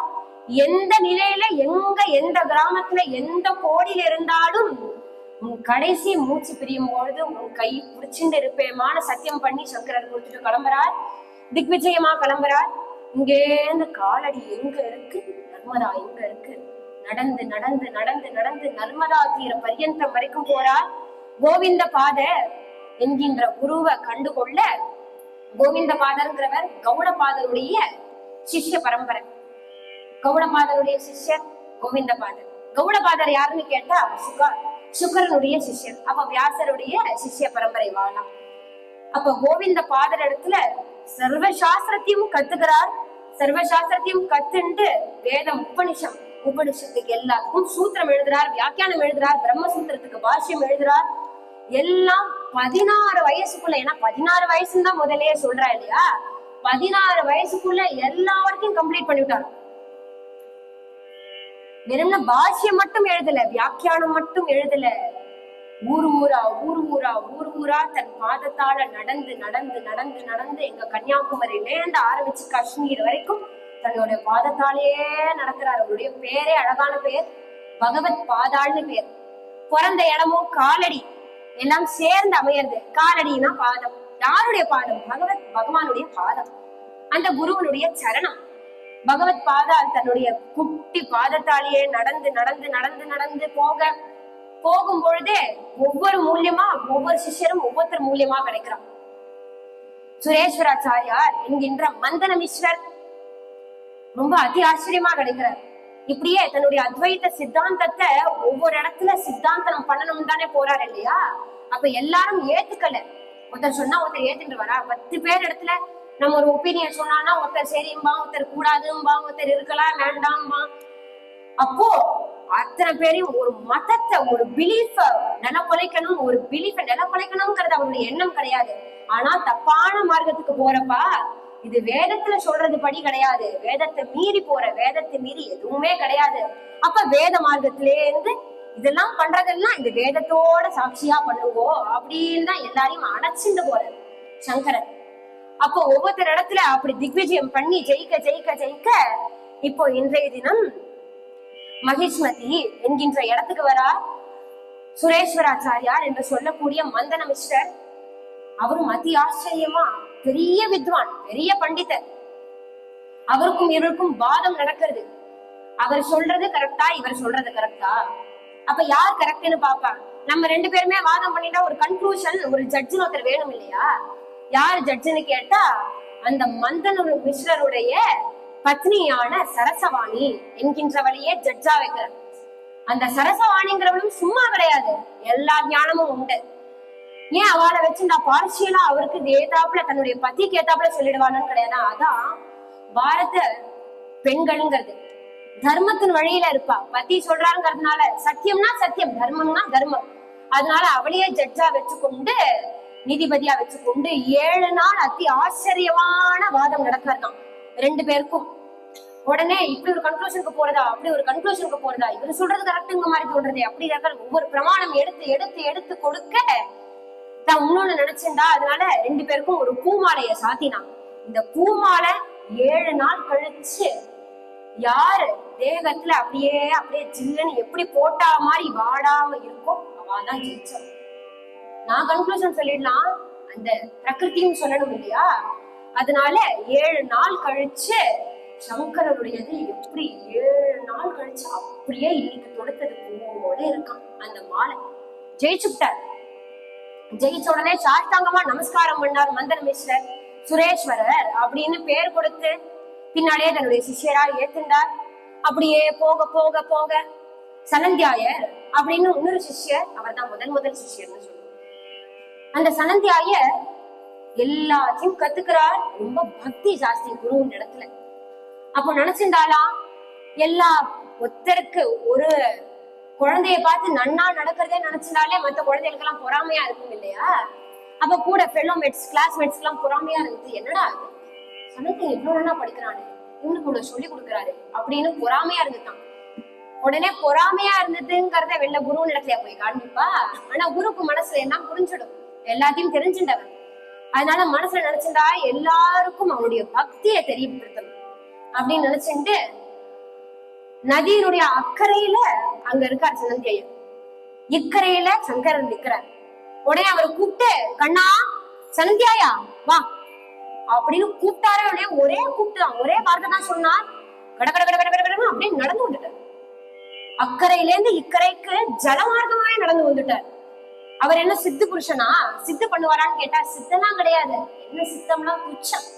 பக்தி இருக்கும் பொழுது, குரு பக்தி இருந்தா அதே நம்மளை கரையேற்றிடுங்கும் போது குருநாதர் சரணத்தை பற்றிருந்தாலே குருநாதர் சரணத்தில் நிழல் கிடைக்குமா நங்கூரம் போநாதன் கடைசி இருக்க சம்சார புயல் கண்டு மனம் வந்துமா. குருநாதர் சரணத்தை நினைச்சாலே சம்சார சாகரத்தை கடந்துள்ளான்னா இந்த நதி தீரத்தை கடக்கிறது ஒரு பெரிய விஷயமா? அப்படியே கட கட கடன்னு நடந்து வந்தார். இதோட பெரிய ஆச்சரியம் என்னன்னு கேட்டா, நான் எல்லாரும் திரும்பி பாக்குறோம், நடந்து வந்த இடத்த பார்த்தா எல்லாம் பத்மமா பூத்து இருக்கு, எல்லாம் தாமரையா பூத்து இருக்கு. ஆதிசங்கரனுடைய கிருப கடல்னால அப்படி ஒரு கட்டாட்சம் பண்ண அவர் பாதம் வச்ச இடமெல்லாம் பத்மமா இருக்குங்கிறதுனால பத்மபாதர் அப்படின்னு அவருக்கு ஒரு பேரை ஏற்படுத்தி அவர் சிஷ்யரா ஆட்கொள்றார். அப்ப பத்மபாதருடைய பக்திக்குரியர். எதுக்கு பத்மபாதர்னா, பாதம் வச்ச இடமெல்லாம் பத்மமா இருக்கு, தாமரை பூத்து இருக்கு, அது மேல வைக்கிறார். அது கூட அவர் ரியலைஸ் பண்ணல. என்னடா அப்படி நடந்து வந்துட்டா எல்லாரும் அப்படி ஆச்சரியமா பாக்குறாளேன்னு திரும்பி பார்த்தாதான் தெரியுது, நடந்து வந்த இடமெல்லாம் வந்து பத்மம் பூத்து இருக்கு. அப்படி ஒருத்தர் அவர் ஆட்கொண்டார். பத்மபாதருக்கு பத்மபாதர் அப்படின்னு பேரை சொல்லி கூட்டிட்டு அடுத்த சிஷ்யரான ஹஸ்தாமலக்கர். இப்படியே ஆதிசங்கரர் ஒவ்வொரு கிராமமா போயிட்டே இருக்க, ஒரு கிராமத்துல ஒரு ஏழை தம்பதி தன்னுடைய குழந்தை, ஒரு 12-13 வயசு இருக்கும் அந்த குழந்தை. ஆனா அந்த குழந்தை பேசவும் இல்ல, சிரிக்கவும் மாட்டேங்கிறது, காது கேட்கறதா இல்லையான்னு கூட தெரியல. எப்படி காது கேட்கறதா இல்லையான்னு தெரியல, நம்ம தானே பேசினா ரியாக்ட் பண்ணா சரிங்களா, எது பேசினாலும் ரியாக்ட் பண்ண மாட்டேங்கிறது, வாயவும் திறக்க மாட்டேங்கிறது, எப்பவுமே தபஸ்ல இருக்கிற மாதிரி எல்லாம் நினைச்சுட்டா குழந்தை. மத்தவாள்லாம் சம்சாரத்துல இருக்கிறவா நினைச்சுட்டா பைத்தியம் போட்டுருக்கு, காது கேட்காது, வாய் பேசாது, ஏதோ திடீர்னு புரிஞ்சுக்காத மாதிரி நடந்துக்கிறதே, அதனால இந்த சம்சாரத்துக்கு ஏத்தாப்புல இல்ல இந்த குழந்தை அப்படின்னு நினைச்சுக்க சங்கரர் பார்த்தார். உடனே அந்த குழந்தைய பார்த்து, நீ யாருப்பா அப்படின்னு ஒரு ஆச்சரியமான கேள்வி கேட்கிறார். சங்கரரை பார்த்து, குழந்தை பேச மாட்டேங்கிறது சுவாமி, குழந்தை பேச மாட்டேங்கிறது, குழந்தை சிரிக்க மாட்டேங்கிறது, குழந்தை எந்த கேள்வி கேட்டாலும் பதில் சொல்ல மாட்டேங்கிறது, காதும் கேட்காது, வாயும் பேசாது, நீங்க தான் கிருப பண்ணணும்னு உடனே புரிஞ்சிடுது. மகான்களுக்கு பார்த்தா தெரியும் அவருக்கு பேசாதா, பேச மாட்டாரா, பேசுவாரான்னு. மகான்கள் பேசினா அந்த குழந்தை பேசும்னா அப்பேற்பட்ட ஞான புருஷர் அவர். எல்லா இடத்துலயும் பேசினா நம்மள மாதிரிதான் இழிச்சுவாய்தான் எல்லா இடத்துலயும் எல்லாரும் பேசிட்டு இருப்பாளே தவிர்த்து மகான்கள் அனாவசியமா அந்நியதா ஒரு வார்த்தை பேச மாட்டார். எப்படி மதுர கவி ஆழ்வார் வந்து நம்மாழ்வார பார்த்து எற்றை திங்கு எங்கே கிடக்கும் அப்படின்னு கேட்ட உடனே 16 வருஷமா வாயை திறக்காதவர் மதுர கவி ஆழ்வார் கேட்ட ஒரே வார்த்தைக்கு அத்தை தின்று அங்கே கிடக்கும் அப்படிங்கிறார். அது வரைக்கும் வாயை திறக்கல. அப்போ மகான்கள் எப்படி இருக்குன்னு, மகான்களுடைய சரித்திரம் எப்படி இருக்கும்னு கேட்டா, அந்நியதா அந்த சம்சாரத்திலே இருக்க மாட்டான். அவ பேசுற வார்த்தை எல்லாம் ஹையஸ்ட் பிலாசபிக்கலா இருக்கும். அப்போ நீ யாருப்பான்னு கேட்ட உடனே, நாகம் மனுஷியோ நச்ச தெய்வ யக்ஷாஹா ந பிரமணான க்ஷத்ரியன ந வைசியன சூத்ராஹா ந பிரம்மச்சாரி ந கிரகீவனஸ்தோ அப்படின்னு சொல்லிட்டே போறது ரொம்ப அதி ஆச்சரியமான ஸ்லோகம். 12 ஸ்லோகத்துல பதில் சொல்லு. கேள்வி கேட்டா, என் பேர் இது சுவாமி, நான் இங்க இருந்து வரேன்னா இன்ட்ரடக்ஷன் கொடுப்போம். கேட்டவர் யாருன்னு கேட்டா ஜெகதாச்சாரியன், ஜெகத்குரு. அப்ப குழந்தை பதில் சொல்ற குழந்தை எப்படி இருக்கும்னு கேட்டா, நான் மனுஷன், நான் மனுஷன் கிடையாது, நான் யக்ஷன் கிடையாது, நான் தேவன் கிடையாது, நான் பிராமணன் கிடையாது, நான் சூத்திரன் கிடையாது, நான் வைசியன் கிடையாது, நான் தேவன்கள் கிடையாது, இப்படின்னு ஒரு அதி ஆச்சரியமான ஸ்தோத்திரம். 12 ஸ்தோத்திரம் ஹஸ்தாமலக்கீயம் அப்படின்னு அந்த ஸ்தோத்திரத்துக்கு பேர். அதுக்கு மேல ஹஸ்தாமலக்க ஸ்தோத்திரம்னு ஆதிசங்கரரே தன்னுடைய சிஷ்யரை பத்தி ஹஸ்தாமலக்க ஸ்தோத்திரம்னு எழுதுறார். ஹஸ்தாமலக்கம்னா ஹஸ்தம் ஆமலக்கம், உள்ளங்கை நெல்லிக்கனி போல. அது ஏன் நெல்லிக்கனின்னு சொல்றான்னா, நெல்லிக்கனிங்கிறது ஞானத்தை காண்புக்கு, ஞானத்தை குறிக்கக்கூடியது. அப்போ உள்ளங்கை நெல்லிக்கனி போல இவன் கையில ஞானம் சித்திக்கும். அதனால ஹஸ்தாமலக்கர்னு அந்த குழந்தைக்கு பேர் வச்சு அந்த குழந்தையும் தன்னுடைய சிஷ்யரா ஏத்தின்றார். இனிமே அந்த குழந்தைக்கு சம்சாரம்னா என்னன்னு தேவை, அந்த பேசின பதில வச்சே புரிஞ்செடுத்து ஒரு பெரிய பரம புருஷன்னு புரிஞ்செடுத்து, அதனால அவரு கூடயே பின்னாடியே தொடர்ந்து தொடர்ந்து தொடர்ந்து போக, ஒரு சமயம் இன்னொரு குழந்தை இருக்கு. 3 பேரும் 3 விதமான மார்க்கங்களை காண்பிக்கக்கூடியவர். மந்தரமிஸ்ரர் கர்ம மார்க்கம், பத்மபாதர் பக்தி மார்க்கம், ஹஸ்தாமலக்கர் ஞான மார்க்கம். இன்னொரு குழந்தை கிரிங்கிற குழந்தை, ஆனந்தகிரி அப்படின்னு பேரு. அந்த குழந்தை என்ன பண்ணும்னு கேட்டா ஒண்ணும் பண்ணாது. குருவனுடைய காஷாய வஸ்திரத்தை தோச்சு உணக்கும், ஸ்ரத்தையா தோச்சு உணக்கும், குருவுக்கு கைங்கரியம் பண்ணும். அது போறாத ஏகநாத சரித்திரத்துல 12 வருஷ காலம் ஒண்ணுமே அவர் கத்துக்கல. ஜனார்தன சுவாமிக்கு என்ன பண்ணுவாருன்னு கேட்டா, ஏன் சுவாமி எனக்கு எதுவுமே கத்து கொடுக்கலையே, நீங்க 12 வருஷம் உங்க கூட இருக்கேன்ல, எனக்கு அப்புறம் வந்தவன்னா கத்துட்டான்னு ஒரு வார்த்தை கேட்கலையாம். ஜனார்தன சுவாமி கிருப கடாட்சம் பட்டா போதும்னு தனக்கு பால் கொண்டு போய் கொடுக்கறது, வஸ்திரத்தை தோச்சு கொண்டு போய் கொடுக்கறது, குரு கைங்கரியமே போதும்னு 12 வருஷ காலம் ஏகநாதர் இருந்தாராம். அதனாலதான் யாருக்கும் கிடைக்காத அதி ஆச்சரியமான தத்தாத்திரேய ரூபம் அவருக்கு கிடைக்கிறது. அந்த தத்தாத்திரேய ரூபம் கிடைச்சும் என்ன பண்றாருன்னு கேட்டா, தத்தாத்திரேயர் கிடைச்சிருக்காரேன்னு அங்கே ரோம கூப்பங்கள்லாம் இதாயி மக்னமானும் இல்லையா. அப்படி பெருமாளை பார்த்தா, சாட்சாத்காரம் பார்த்தா ஹரேம்பா, திடீர்னு சிரிப்பா அழுவா, ஆனா எதுவுமே பண்ணல, கிடுகிடு நடந்து வந்துட்டார். அப்படியான ஒரு நமஸ்காரம் பண்ணார், ஒரு பிரதட்சணம் பண்ணார், குரு பார்த்து நடந்து வந்துட்டார். குரு நினைச்சா, என்னடா அது, நம்ம பிரார்த்தனை பண்ணிருக்கோம் என்று தினம் தத்தாத்திரேயர்கிட்ட சொல்லியிருக்கோம். ஏன்னா தத்தாத்திரேயர் நேரடியா பேசும் ஜனார்தன சுவாமி. குரு எல்லாம் என்ன பண்ணுவான்னா, சுவாமியினுடைய நேரா பேசக்கூடிய நம்ம சாமர்த்தியத்தினாலதான் குருவை கண்டுபிடிக்க முடியாது, தவிர்த்து நம்ம சாமர்த்தியத்தினால குரு குணத்தையே அனுபவிக்க முடியாது. அதனால குருவை போய் நம்ம கண்டுபிடிச்சு விடணுமா, இல்ல குருவனுடைய குணாதிசயங்கள்லாம் நம்மளால நம்ம சாமர்த்தியத்தினால புரிஞ்சுட முடியுமா? இவா இதை பண்றாளே, அவ இதை பண்றாளா, அவ என்ன ஒரு காரணமே இல்லாம பண்றாளே நம்ம தான் நினைப்போமே தவிர்த்து அவளுடைய ஒவ்வொரு காரியமும் காரணத்தோடதான். ஒண்ணுமே ஆளிய இந்த பையனுக்கு என்னப்பா ஏதாவது ஆச்சரியத்துக்கு ஏதாவது கண்டையா அப்படின்னு ஏகநாதரை பார்த்து கேட்க, ஆச்சரியமா மறந்தே போயிட்டேன் குரு, இன்னைக்கு தத்தாத்திரேய சுவாமியுடைய சாட்சாத்காரம் கிடைச்சு. என்னப்பா, ஏதோ இவனை பார்த்தேன் அவனை பார்த்தேன் பக்கத்தாத்து மாமாவை பார்த்தேன்னு சொல்றது போல தத்தாத்திரேய மூர்த்தி திரிமூர்த்தி ஸ்வரூபம், 3 மூர்த்தியினுடைய ஸ்வரூபம். அப்பேற்பட்ட அற்புதமான காட்சியை பார்த்துட்டு சாதாரணமா வந்துட்டேன். என்ன சுவாமி, என்னைக்கான புதுசா பார்த்திருக்கேன்னு சொல்லலாம். 12 வருஷ காலம் தத்தாத்திரேயருக்கு தானே நான் கைங்கரியம் பண்ணிட்டு இருக்கேன். அந்த தத்தாத்திரேய மூர்த்தியும் நீங்களும் வேற யாரும் கிடையாது. அதனால ஏகா ஜனார்தனியும் சரணன். ஏகநாதர்னு தன்னுடைய முதிரை போட்டுக்க மாட்டார். ஏகா ஜனார்தனியும் சரணன், தன்னுடைய குருவினுடைய பேரை தன்னுடைய முதிரையா போட்டிருக்காரு. அப்போ இந்த தோட்டக்கரும் இந்த கிரியும் என்ன பண்ணுவான்னு கேட்டா, குருவினுடைய காஷாய வஸ்திரத்தை துவச்சு உணக்குவார். அது மட்டும்தான் பண்ணுவார், அதை ஸ்ரத்தையா பண்ணுவார். ஆனா ஆதிசங்கரர் சிச்சி தூத்து, இவாளெல்லாம் பெரிய பண்டிதா, இவனுக்கு எல்லா சாஸ்திரமும் தெரியும், இவனுக்கு இது கிடையாது, இவனுக்கு கொஞ்சம் மந்தமா தான் படிக்கிறான், அதனால நான் பிரிச்சு வைக்க மாட்டான். எல்லாருக்கும் ஒரே திருஷ்டி. பணக்காரன் ஏழை, ஏன் பூனை நாய் கூட சீச்சி தூத்துன்னு சொல்ல மாட்டா. எல்லா ஜீவனும் ஏகா தத்துவம் அசின்னு தானே சொல்றார். அகம் பிரம்மா அசி, எல்லாமே பிரம்மம்பா அவர் பொறுத்த வரைக்கும். அதனால அந்த கிரி வரட்டும், எல்லாம் நேரம் ஆயிடுச்சு, கிரி இன்னும் வரல, எல்லாரும் வெயிட் பண்ணிட்டு இருக்கா, பாடம் ஆரம்பிக்கணும், சங்கரரே வெயிட் பண்றா. அந்த கிரி வந்து தோச்சு உடச்சிட்டு இருக்கறச்சே உனக்கு நினைச்சான், என்ன குரு இவருக்காக போய் வெயிட் பண்றான். அதுவும் இவன் திடீர்னு சில நேரம் வருவான், சில நேரம் உட்கார்ந்து தூங்குவான், கிளாஸ் கவனிக்கும் பொழுதே தூக்கம் வரும், இதையும் பெருசா பொருட்படுத்த மாட்டேங்கிறார். அதனால கோவம் வந்து திருத்தி சுவாமி இடத்துல போய் சொன்னார். குரு இடத்துல போய், குரு சொல்றேன்னு தப்பா எடுத்துக்க வேண்டாம், இந்த பாடம் கவனிக்கிற விஷயத்துல இந்த ஸ்ருங்ககிரியும் இந்த ஸ்ருங்கேரியும் இந்த கிரியும் ஒண்ணுதான் அப்படின்னு சட்டுன்னு சொன்ன உடனே ரொம்ப கிருப்ப பொங்கிருக்கு. ஐயோ, இந்த குழந்தைய பார்த்து இப்படி சொல்லிட்டானே, எப்பேற்பட்ட குரு பக்தியுடைய குழந்தை அது. அந்த குழந்தைய பார்த்து எதுவுமே இல்லாத மந்த புத்தின்னு, அப்படியே மந்த புத்தின்னு இருந்தாலும் சொல்லக்கூடாது இல்லையா. பாடம் கேட்கிற விஷயத்துல இந்த ஸ்ருங்ககிரியும் இந்த கிரியும் ஒண்ணுன்னா அர்த்தம். அந்த மலைக்கு சொல்றதும் இவனுக்கு சொல்றதும் ஒண்ணுதான் அப்படின்னு அர்த்தம். ஸ்ருங்ககிரினா நான் லிவிங் திங் இல்லையா, கிரி. ஸ்ருங்கேரின்னு சொல்றோமே, அந்த கிரியும் இந்த கிரியும் ஒண்ணுதான், ஒன்னும் பிரயோஜனம் கிடையாது அப்படின்னு சொன்ன உடனே தன்னுடைய கண்ணை மூடின்னு தியானம் பண்ணின்னு தான் ஒரு கட்டாட்சம் பண்ணினாராம் அந்த குழந்தைய பார்த்து.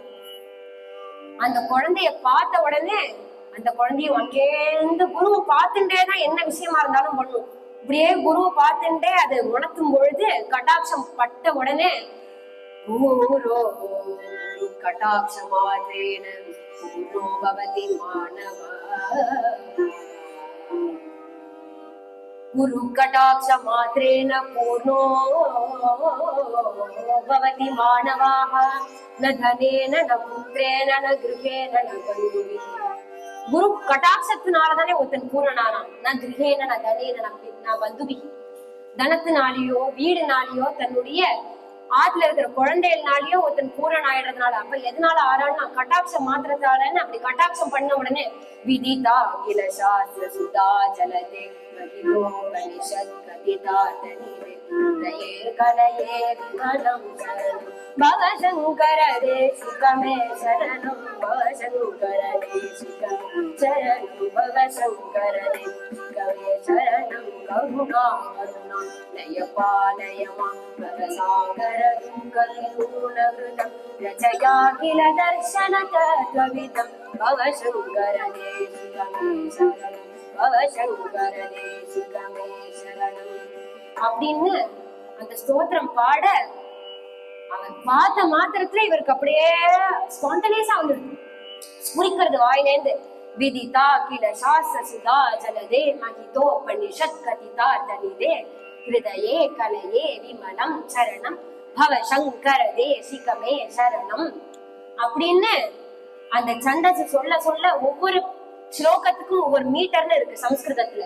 இந்தந்த சந்தஸ் இந்தந்த சந்தஸ்ன்னு அவர் பாடினது புதுசா ஒரு சந்தசியே ஏற்பட்டுருதான். அதுதான் தோட்டக்க சந்தஸ், தோட்டக்க மீட்டர்னே ஒண்ணு ஏற்பட்டுருது புதுசா.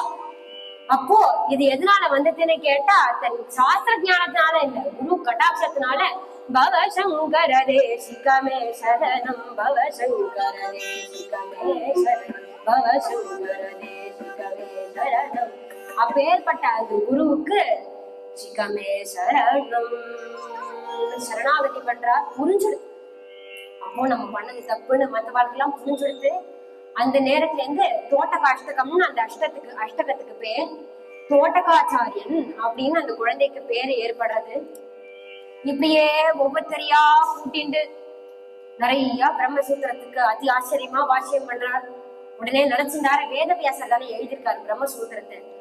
உடனே இவனுடைய நாலேஜ் டெஸ்ட் பண்ணணும், அத்வைதத்துல ஸ்ட்ராங்கா இருக்கானா அப்படின்னு பாக்கணும்னு ஒரு வயசான பராமணரை போல அந்தனர் போல வேஷம் போட்டுட்டு வந்து வாதம் பண்றார் சங்கரர் கூட. ரொம்ப ஆச்சரியமா வாதம் பண்ண சங்கரர் ரொம்ப அழகா ஒவ்வொரு வியாக்கியானமா எடுத்து சொல்ல சொல்ல சொல்ல சொல்ல சொல்ல வேதவியாசருக்கு பூரிச்சு போயிடுது. எவ்வளவு அழகா வியாக்கியானம் சொல்லிருக்காருன்னு தான் ஆசீர்வாதம் பண்றாரு வேதவியாசர். இன்னும் 16 வருஷ காலம் ஆயுசோட இருந்து இந்த அத்வைதத்தை சித்தாந்தத்தை ஸ்தாபனம் பண்ணணும்பா. 16 வருஷ காலத்துக்குள்ள எல்லாத்தையும் முடிச்சுட்டார். அவ்வளவு ஸ்தோத்திரத்தையும் பண்ணக்கூடியவர் இன்னும் 16 வருஷம். பரமேஸ்வரனே 16 வருஷம் தான் சொன்னார். இவரை பிரார்த்தனை பண்ணி மேலும் 16 வருஷம் கேட்க, மேலும் 16 வருஷம் இருந்து அத்வைதத்தை சித்தாந்தம் பண்ணணும்னு சொல்ல, அங்கேருந்து நடையா கிளம்பி கிளம்பி கிளம்பி கிளம்பி ஒவ்வொரு ஊரா கஷேத்திரமா கிளம்பி வர இங்க ஸ்ரீரங்கத்துக்கு வந்தார். ஸ்ரீரங்கத்துக்கு வந்து சித்ரசாயி புஜகேந்திரசாயி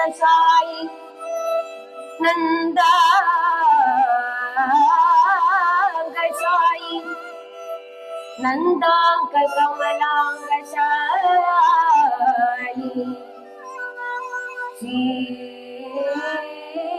ஸ்ரீராபிசாயி வடபத்ரசாயி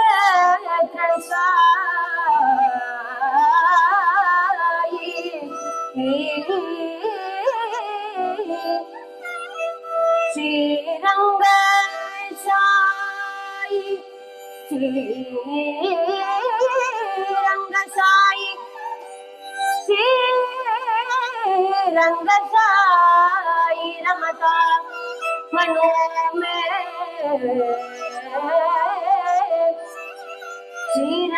ஸ்ரீரங்கசாயி ரமதா மனோமே சச்சித்ரசாயி புஜகேந்திரசாயி நந்தாங்கசாயி கமலாங்கசாயி ஸ்ரீராதிசாயி வடபத்ரசாயி. எங்கேயோ இருக்கான்னு நினைச்சுக்காத, க்ஷீராதிசாயின்னு மேல நினைச்சுக்காத. அங்க இருக்கிற சாயி அந்த ஆளியில இருக்கக்கூடிய வடபத்ரசாயி எங்கேயோ இருக்கான்னு நினைச்சுக்காத. இங்க இதோ ஸ்ரீரங்கசாயி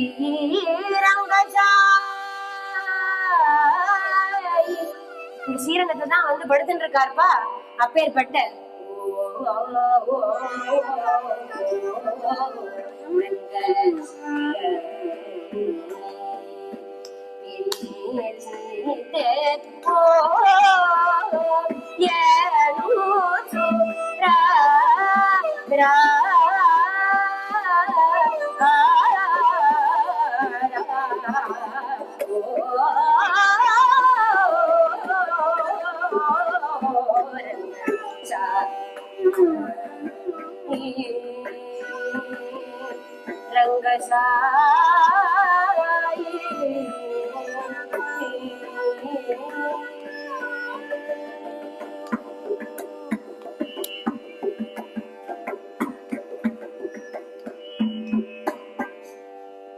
அப்பேற்பட்ட ஸ்ரீரங்க சாயி ரமதா மனுவே.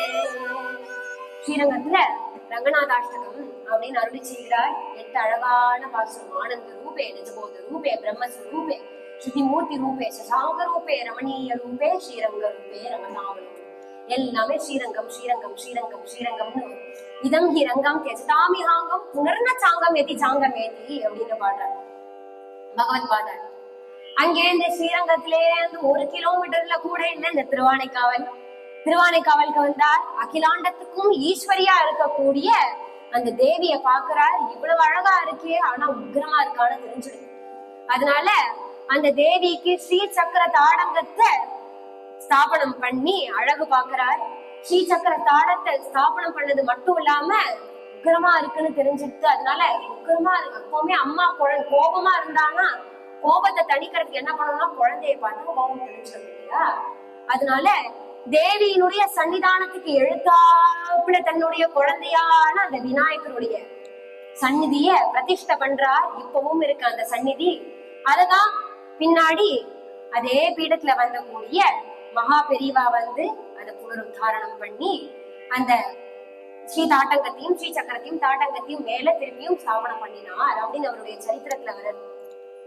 அப்பேற்பட்ட அந்த அகிலாண்டேஸ்வரிய நமஸ்காரம் பண்றார். அகிலாண்டேஸ்வரி நமஸ்காரம் பண்ணிட்டு சவுத்லேந்து அப்படியே நடந்து நடந்து நடந்து நடந்து நடந்து நடந்து ஒவ்வொரு க்ஷேத்திரமா போக போக போக பண்டரிக்கு சேர்ந்தார். இங்க படுத்துட்டு இருக்கிறவன் தானே அங்க நின்று இருக்கான். பண்டரி இங்க ஸ்ரீரங்கத்துல படுத்துட்டு இருக்கிறவன் அங்க என்ன பண்றான்னு கேட்டா, யோகனத்துல அவன் கைய வச்சுட்டு அந்த பீமா நதி தீரத்துல நிக்கிறான். உபாபிட்டே வரி செங்கல்ல நிக்கிறான்னு நீ நினைச்சுக்காத. அவன் நிக்க கூடியது செங்கல்ல கிடையாது, மகாயோக பீடே மகா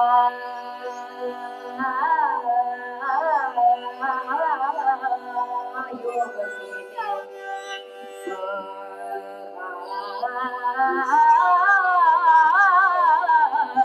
யோக பீடே மகா யோக பீடே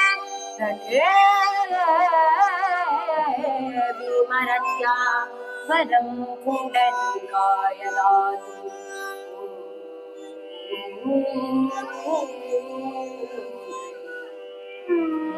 வரம் புண்டரீகாய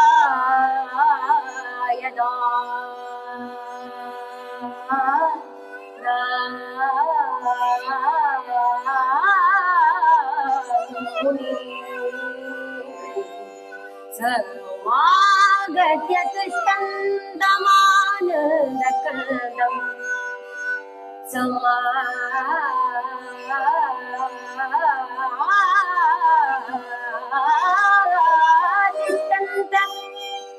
समातिष्ठन्तमानन्दकन्दं परब्रह्मलिङ्गं परब्रह्मलिङ्गं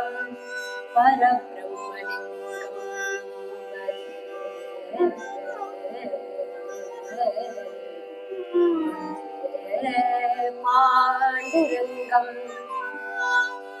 महायोग पीठे तटे भीमनद्या वरं पुण्डरीकाय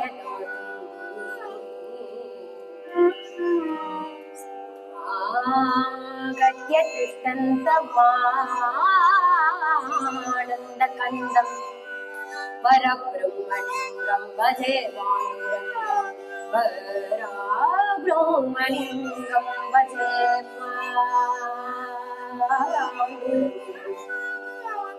அப்படின்னு கண்ணை மூடிண்டு மகா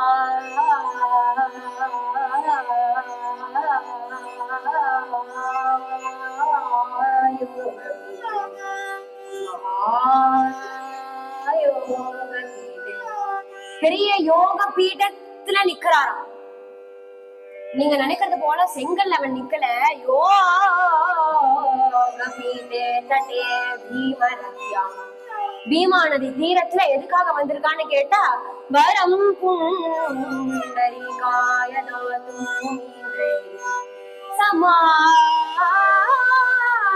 திஷ்டந்தமானந்த கந்தம்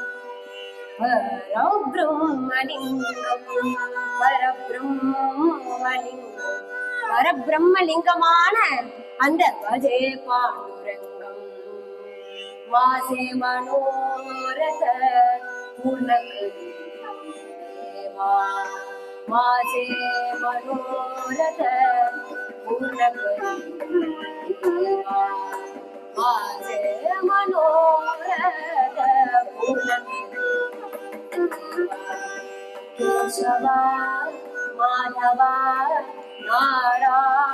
நாராயணா கேசவா மாதவா நாராயணா மனோரத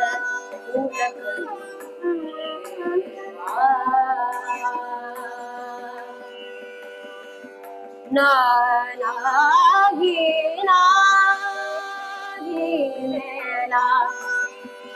நாகி நாகி மாதா அனிக சோயரா நாகி நாகி மாதா அனிக சோயரா நாகி நாகி மாதா அனிக சோயரா நகரி மகேரா பாண்டுரங்கா நகரி மகேரா பாண்டுரங்கா கேசவா மாதவா நாராயணா கேசவா மாதவா நாராயணா கேசவா மாதவா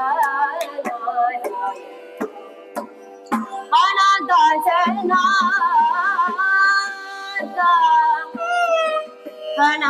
அநாதாசனா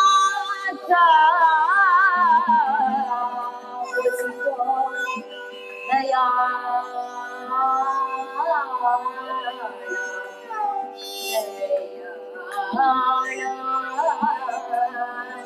அநாதாசனா கோதிதோ தயாளா அநாதாசனா கோதிதோ தயாளா கிதி வேலோ வேலா ராகுமாதா கேசவா மாதவா நாராயணா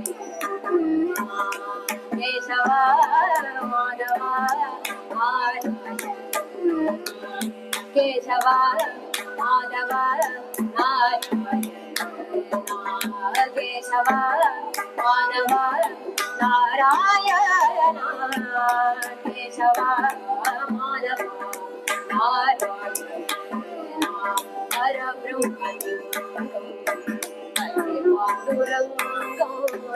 பரபிரம்மலிங்கம் பஜே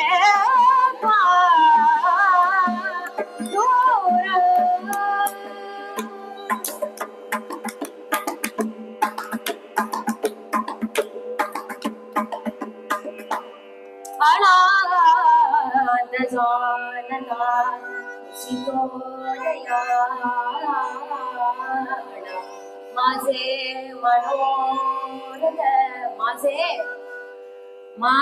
மாசே மனோரத பூர்ணகரி தேவா.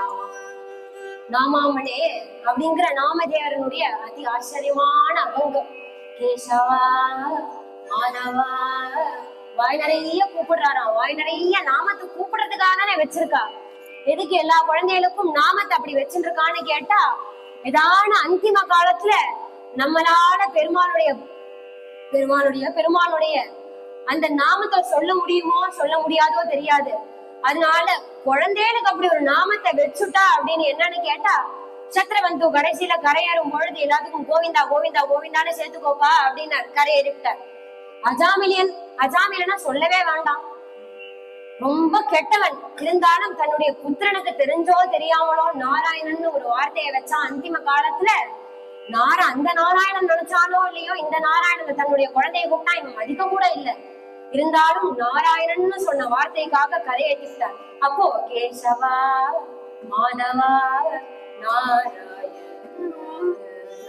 வாய் நிறைய கூப்பிடுறது தானே வச்சிருக்கான்.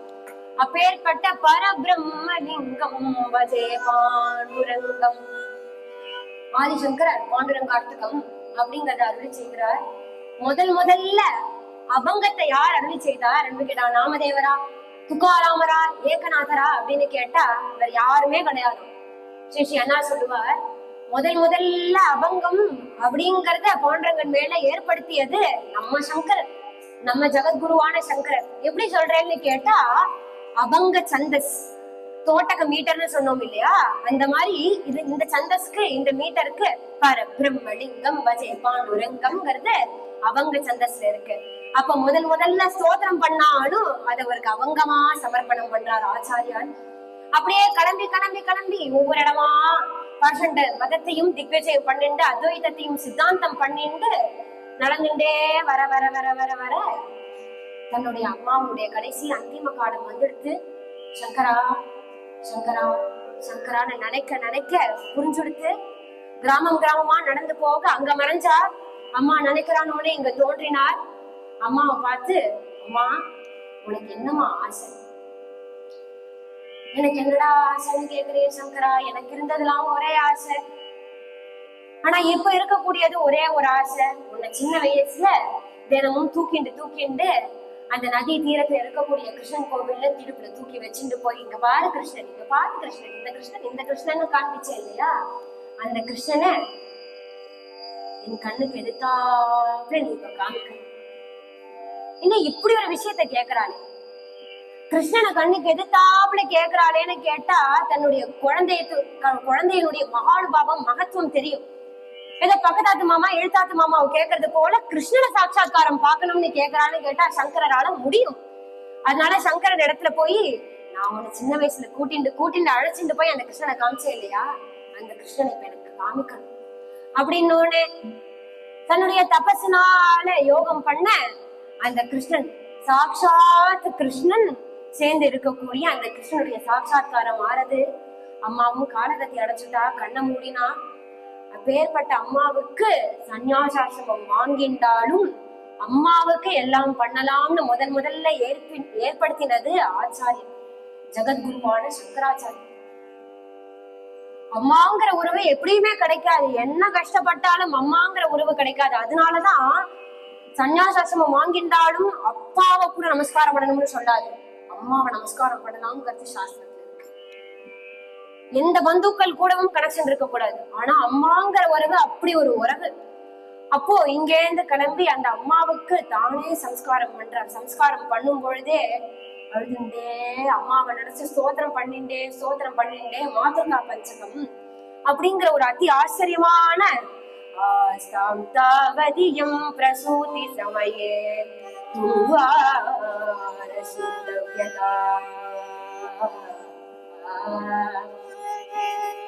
நைருச்சயம் தனுசோஷனம்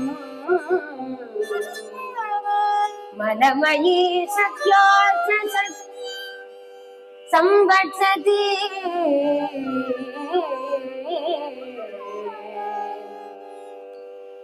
ஏகஸ்தாபி ச கர்ப்பவார வரணோ சக்யம் யஸ்யாக்ஷமஹ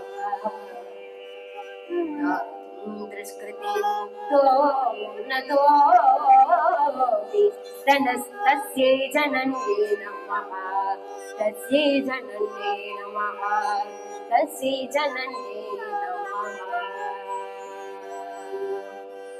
ரொம்ப அழகான ஸ்தோத்திரம், உருக்கக்கூடிய ஸ்தோத்திரம். அம்மா கர்ப்பம் தரிக்கும் பொழுது எவ்வளவோ கஷ்டப்பட்டியே, நீ கர்ப்பம் தரிக்கும் பொழுது ஹரே அம்பேதி தாடேதி கிருஷ்ணா நாராயணா வாசுதேவா பெருமானே அப்படின்னு அழுதுண்டு கர்ப்பம் தரிக்கும் பொழுது எவ்வளவோ உடம்பு கஷ்டம், எவ்வளவோ அந்த வலி, இவ்வளவு கஷ்டம் இருந்தும் ஒரு க்ஷணம் கூட யார் இடத்துல கூட இவ்வளவு கஷ்டப்படுறேனே, இவ்வளவு உடம்பு அசௌரியமா இருக்கேன்னு ஒரு வருஷ காலம் படுத்துட்டு இருந்த போதிலும் யார் இடத்துலயும் போய் இப்படி கம்ப்ளைண்ட் பண்ணலையே. மேலும் அந்த குழந்தைய எவ்வளவு உடம்பு முடியறதோ முடியலையோ படுத்துட்டே இருந்தா கூட அந்த குழந்தைய முகத்தை பார்த்து இவ்வளவு கஷ்டப்பட்டிருக்கேனே நினைக்காம, எவ்வளவு கஷ்டம் இருந்தாலும் அந்த முகத்தை பார்த்து அம்மா கண்ணே மணியேன்னு கொஞ்சம் கூடிய ஒண்ண நான் என்ன பண்ண முடியும்? அப்பேற்பட்ட அம்மாக்கு என்னால என்ன பண்ணிட முடியும்? என்ன பண்ணாலும் ஈடாவது. அப்பேற்பட்ட அம்மாவுக்கு என்னுடைய நமஸ்காரத்தை தெரிவிச்சுக்கிறேன். गुरुकुलमुपसृत्य स्वप्नकाले तु दृष्ट्वा यदि समुचितवेषं प्रारुतो मां तमुच्चैः. ஒரு சமயம் உனக்கு ஏதோ ஸ்வப்னத்துல, நான் ஏதோ குருகுலத்துல இருக்கிறச்சே உன் ஸ்வப்னத்துல சந்நியாசாசிரமம் வாங்கிட்டேன்னு உன் ஸ்வப்னத்துல வந்ததை தாங்க முடியாம சங்கரா சங்கரான்னு ஓடி வந்து அந்த குருகுலத்திலே பிளறி அடிச்சுன்னு ஓடி வந்து அழுதியே. சங்கரா, நீ சன்னியாசாசிரமம் வாங்கிக்கிறது போல என் கனவு கண்டேன்பா, உன்னை பாக்கிறதுக்காக உடனே ஓடி வந்து என் மனசு தாங்கல அப்படின்னு அழுதுண்டு நீ ஓடி வந்து பார்த்ததுல அங்க இருக்கக்கூடிய அத்தனை குழந்தைகளும் நீ அழுத பார்த்து அழுதுட்டே. அப்பேற்பட்ட உன்னை நான் என்ன சொல்றது? அப்படியே நான் சன்னியாசாசிரமம் வாங்கிக்கிறேன்னு உன் ஸ்வப்ன காலத்துல வந்தது கூட உன்னால ஜீரணிக்க முடியாம என்ன பாக்கணும், இந்த க்ஷணமே பாக்கணும்னு உன் ஆத்துலேந்து கடகட கடகடன்னு ஓடி வந்து என்னை பார்த்து கண்ணார அழுது கொட்டினியே. அப்பேற்பட்ட உன்னை என்னால என்ன பண்ணிட முடியும்? வேற என்ன பண்ணிட முடியும்? கோடி கோடியா சொத்து சேர்த்து வச்சாலும் அதுக்கு ஈடாகிட முடியுமா? எவ்வளவோ கஷ்டப்பட்டிருக்க அந்த கர்ப்ப காலத்துல, எவ்வளவோ கஷ்டப்பட்டிருக்க. அந்த கர்ப்ப காலத்துல ஒரு கஷ்டத்துக்கு கூட என்னால பிராயச்சித்தமோ பரிகாரமோ என்னால உடலால உபகாரம் பண்ண முடியாது. என்ன பண்ண முடியும்னா ஒன்ன பிரணாமம் மட்டும்தான் பண்ண முடியும் அப்படின்னு சொல்லி முக்தாமணி த்வம் நயனம் மமே.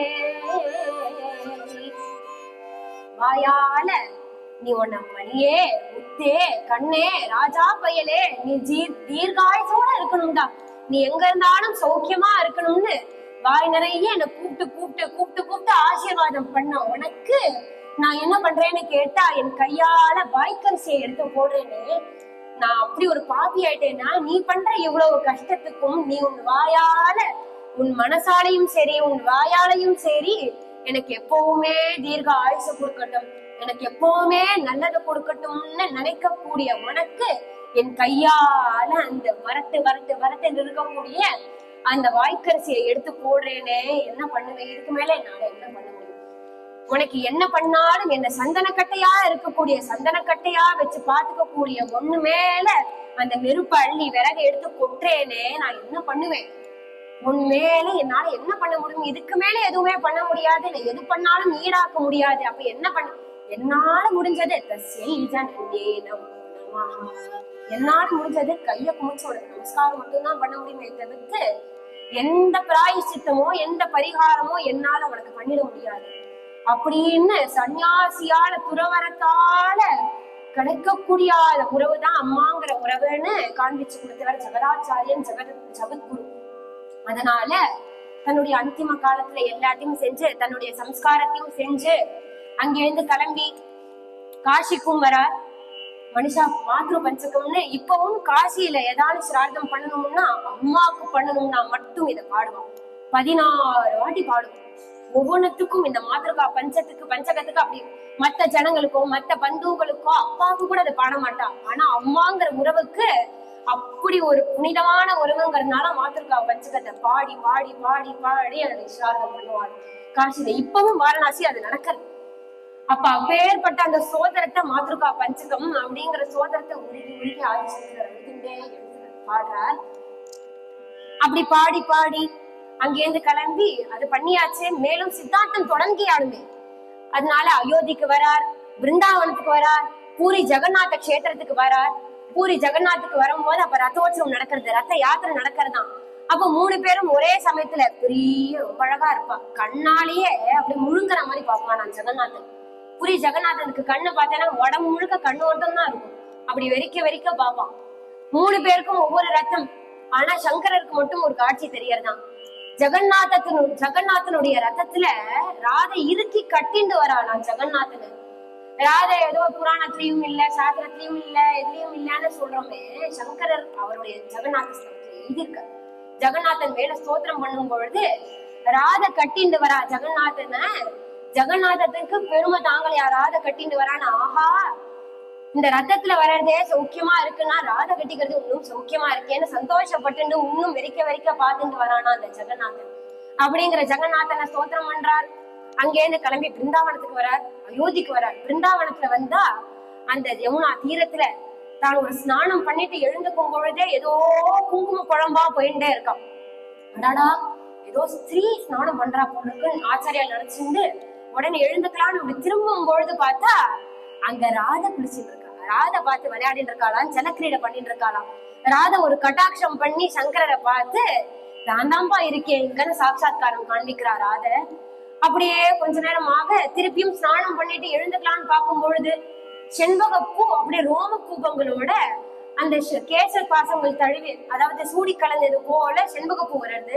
ஏதோ ஒரு ஸ்திரீ சூடி கலைந்ததெல்லாம் மேல படக்கூடாது இல்லையா, ஏன்னா சன்னியாசி ஆச்சாரியன் பிரம்மச்சாரி இல்லையா, அதனால அடாடா மேல பட்டுடக்கூடாதேன்னு இப்படி திரும்பி பார்த்தா ராதை அப்படியே தலையை துவட்டின்னு அங்கேருந்து செண்பகப்பூ ஒவ்வொன்னா உதிர்ந்து உதிர்ந்து உதிர்ந்து உதிர்ந்து ஒரு மாலையா போத்துட்டு வருதான்.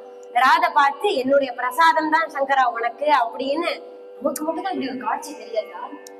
ராதை நிக்கிற மாதிரி இருக்கு, கிருஷ்ணன் நிக்கிற மாதிரி இருக்கேன்னு அப்படியே சுத்தி முத்தி பார்த்தா வேற யாரு இருக்கான்னு கேட்டா நாரத மகர்ஷியும் அங்க இருக்காராம். நிறைய சந்துக்கள் அங்க நின்று ஸ்நானம் பண்றா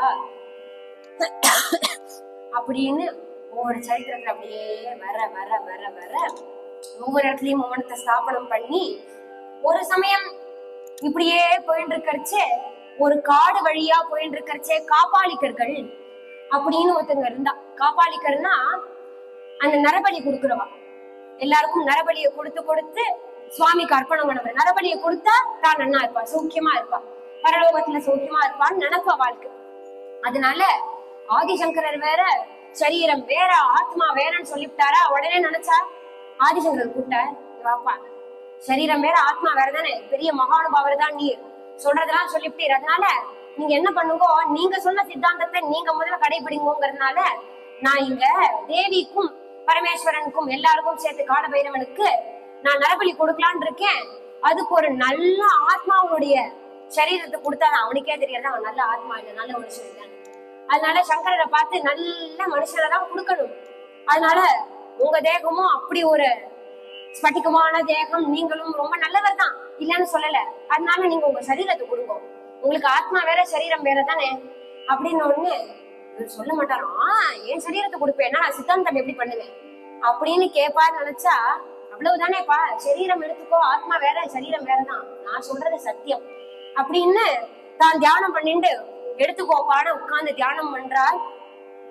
வெட்ட போறான், அருவாலை தூக்கியாச்சு நேரா வெட்டலாம் நினைக்கும் பொழுது அந்த குரு பக்தியுடைய பத்மபாதருக்கு அங்கேருந்து நரசிம்ம ஆவேசம் வந்துட்டு. நரசிம்ம பக்தர் நரசிம்ம ஆவேசம் வந்து, என்னடா நினைச்சுட்ட நீ பண்ணா காப்பாளிக்க, நீ பண்ணா நரபலி எல்லாம் ஏத்துண்டா உனக்கு நல்லது ஈகழுக்கம் நிகசுகம் பரசுகம் கிடைக்கணும்னு நினைக்கிறியா? அதுவும் எப்பேற்பட்டவன் சங்கராச்சாரியங்கிறவன் ஜெகதாச்சாரியாங்கிறவன் என்னுடைய அம்சமாக்கும், பரமேஸ்வரனுடைய அம்சமாக்கும்னு தன்னுடைய நக்க கிரணத்தால எல்லாரையும் கிழிச்சு போடுறாராம். காப்பாளிக்கிற எல்லாத்தையும் கிழிச்சு போட்டு ஆதிசங்கரன் மேலும் அத்வைதத்தை சித்தாந்தம் பண்ணணும்னு அங்கே கிளம்பி கிளம்பி ஒவ்வொரு ஊரா போக கடைசியா காசிக்கு வந்து சேர்ந்தார்.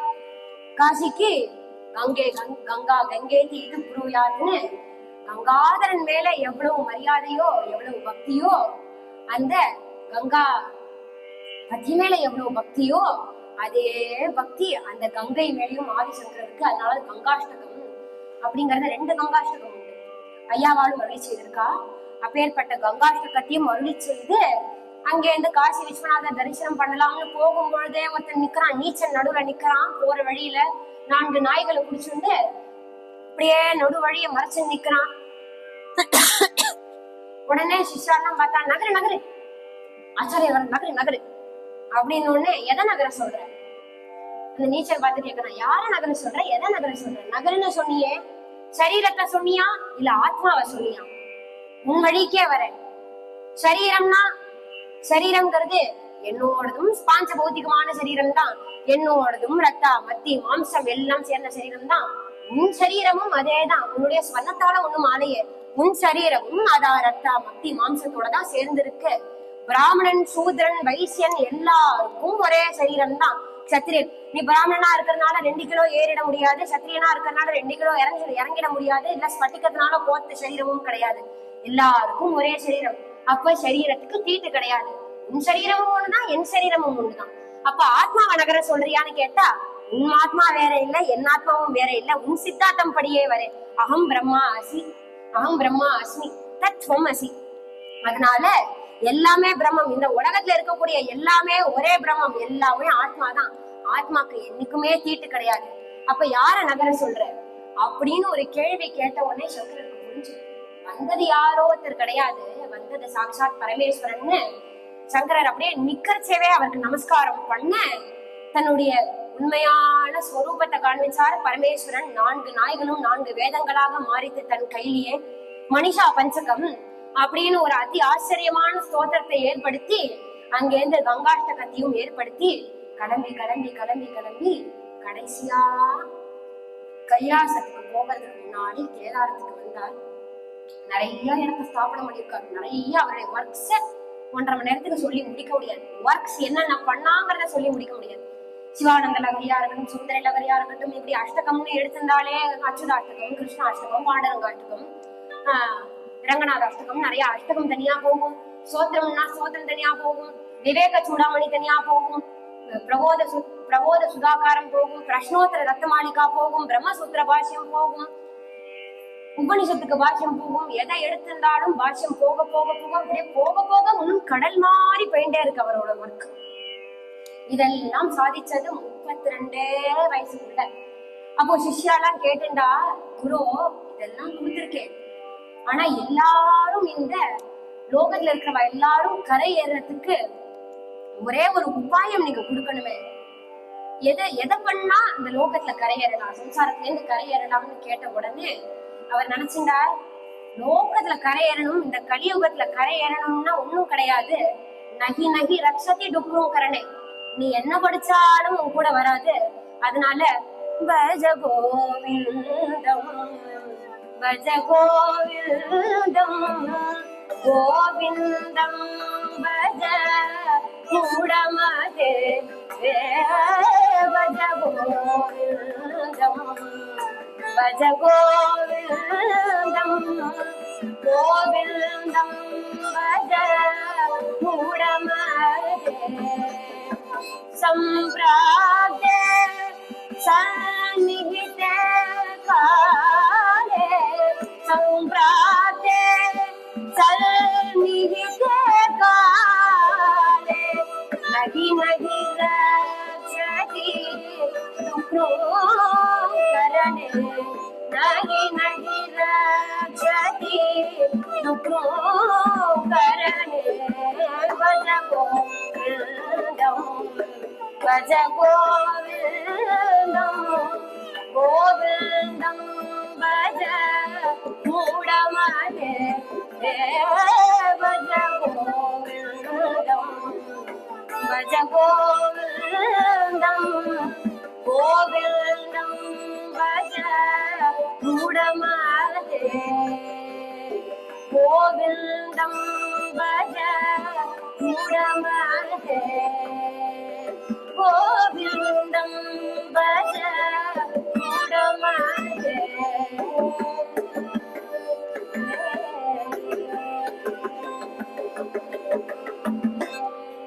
அப்போ இந்த லோகத்துல கரை ஏறதுக்கு ஒரே ஒரு வழி, அந்த பஜ கோவிந்தம் பஜ கோவிந்தம்.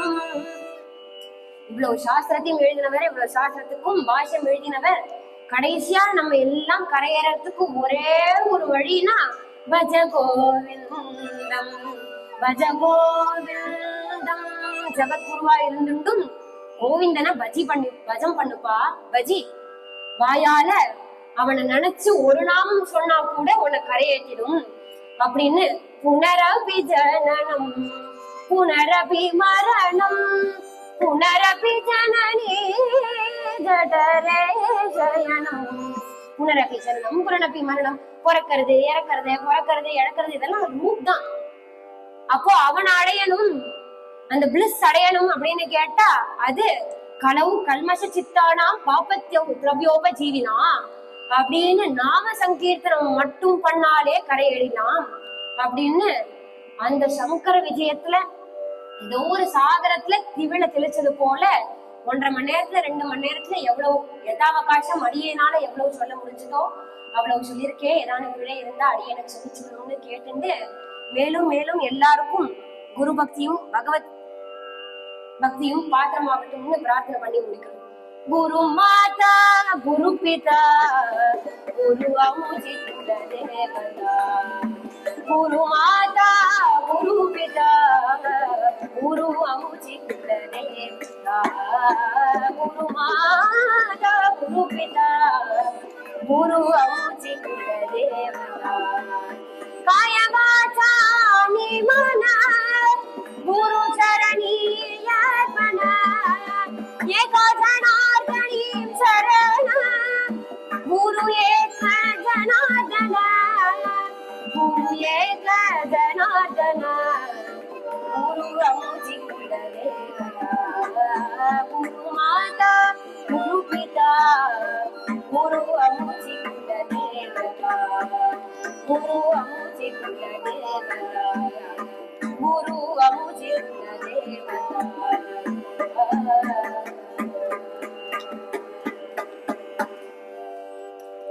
आदि शंकर भगवत पादाल की जय.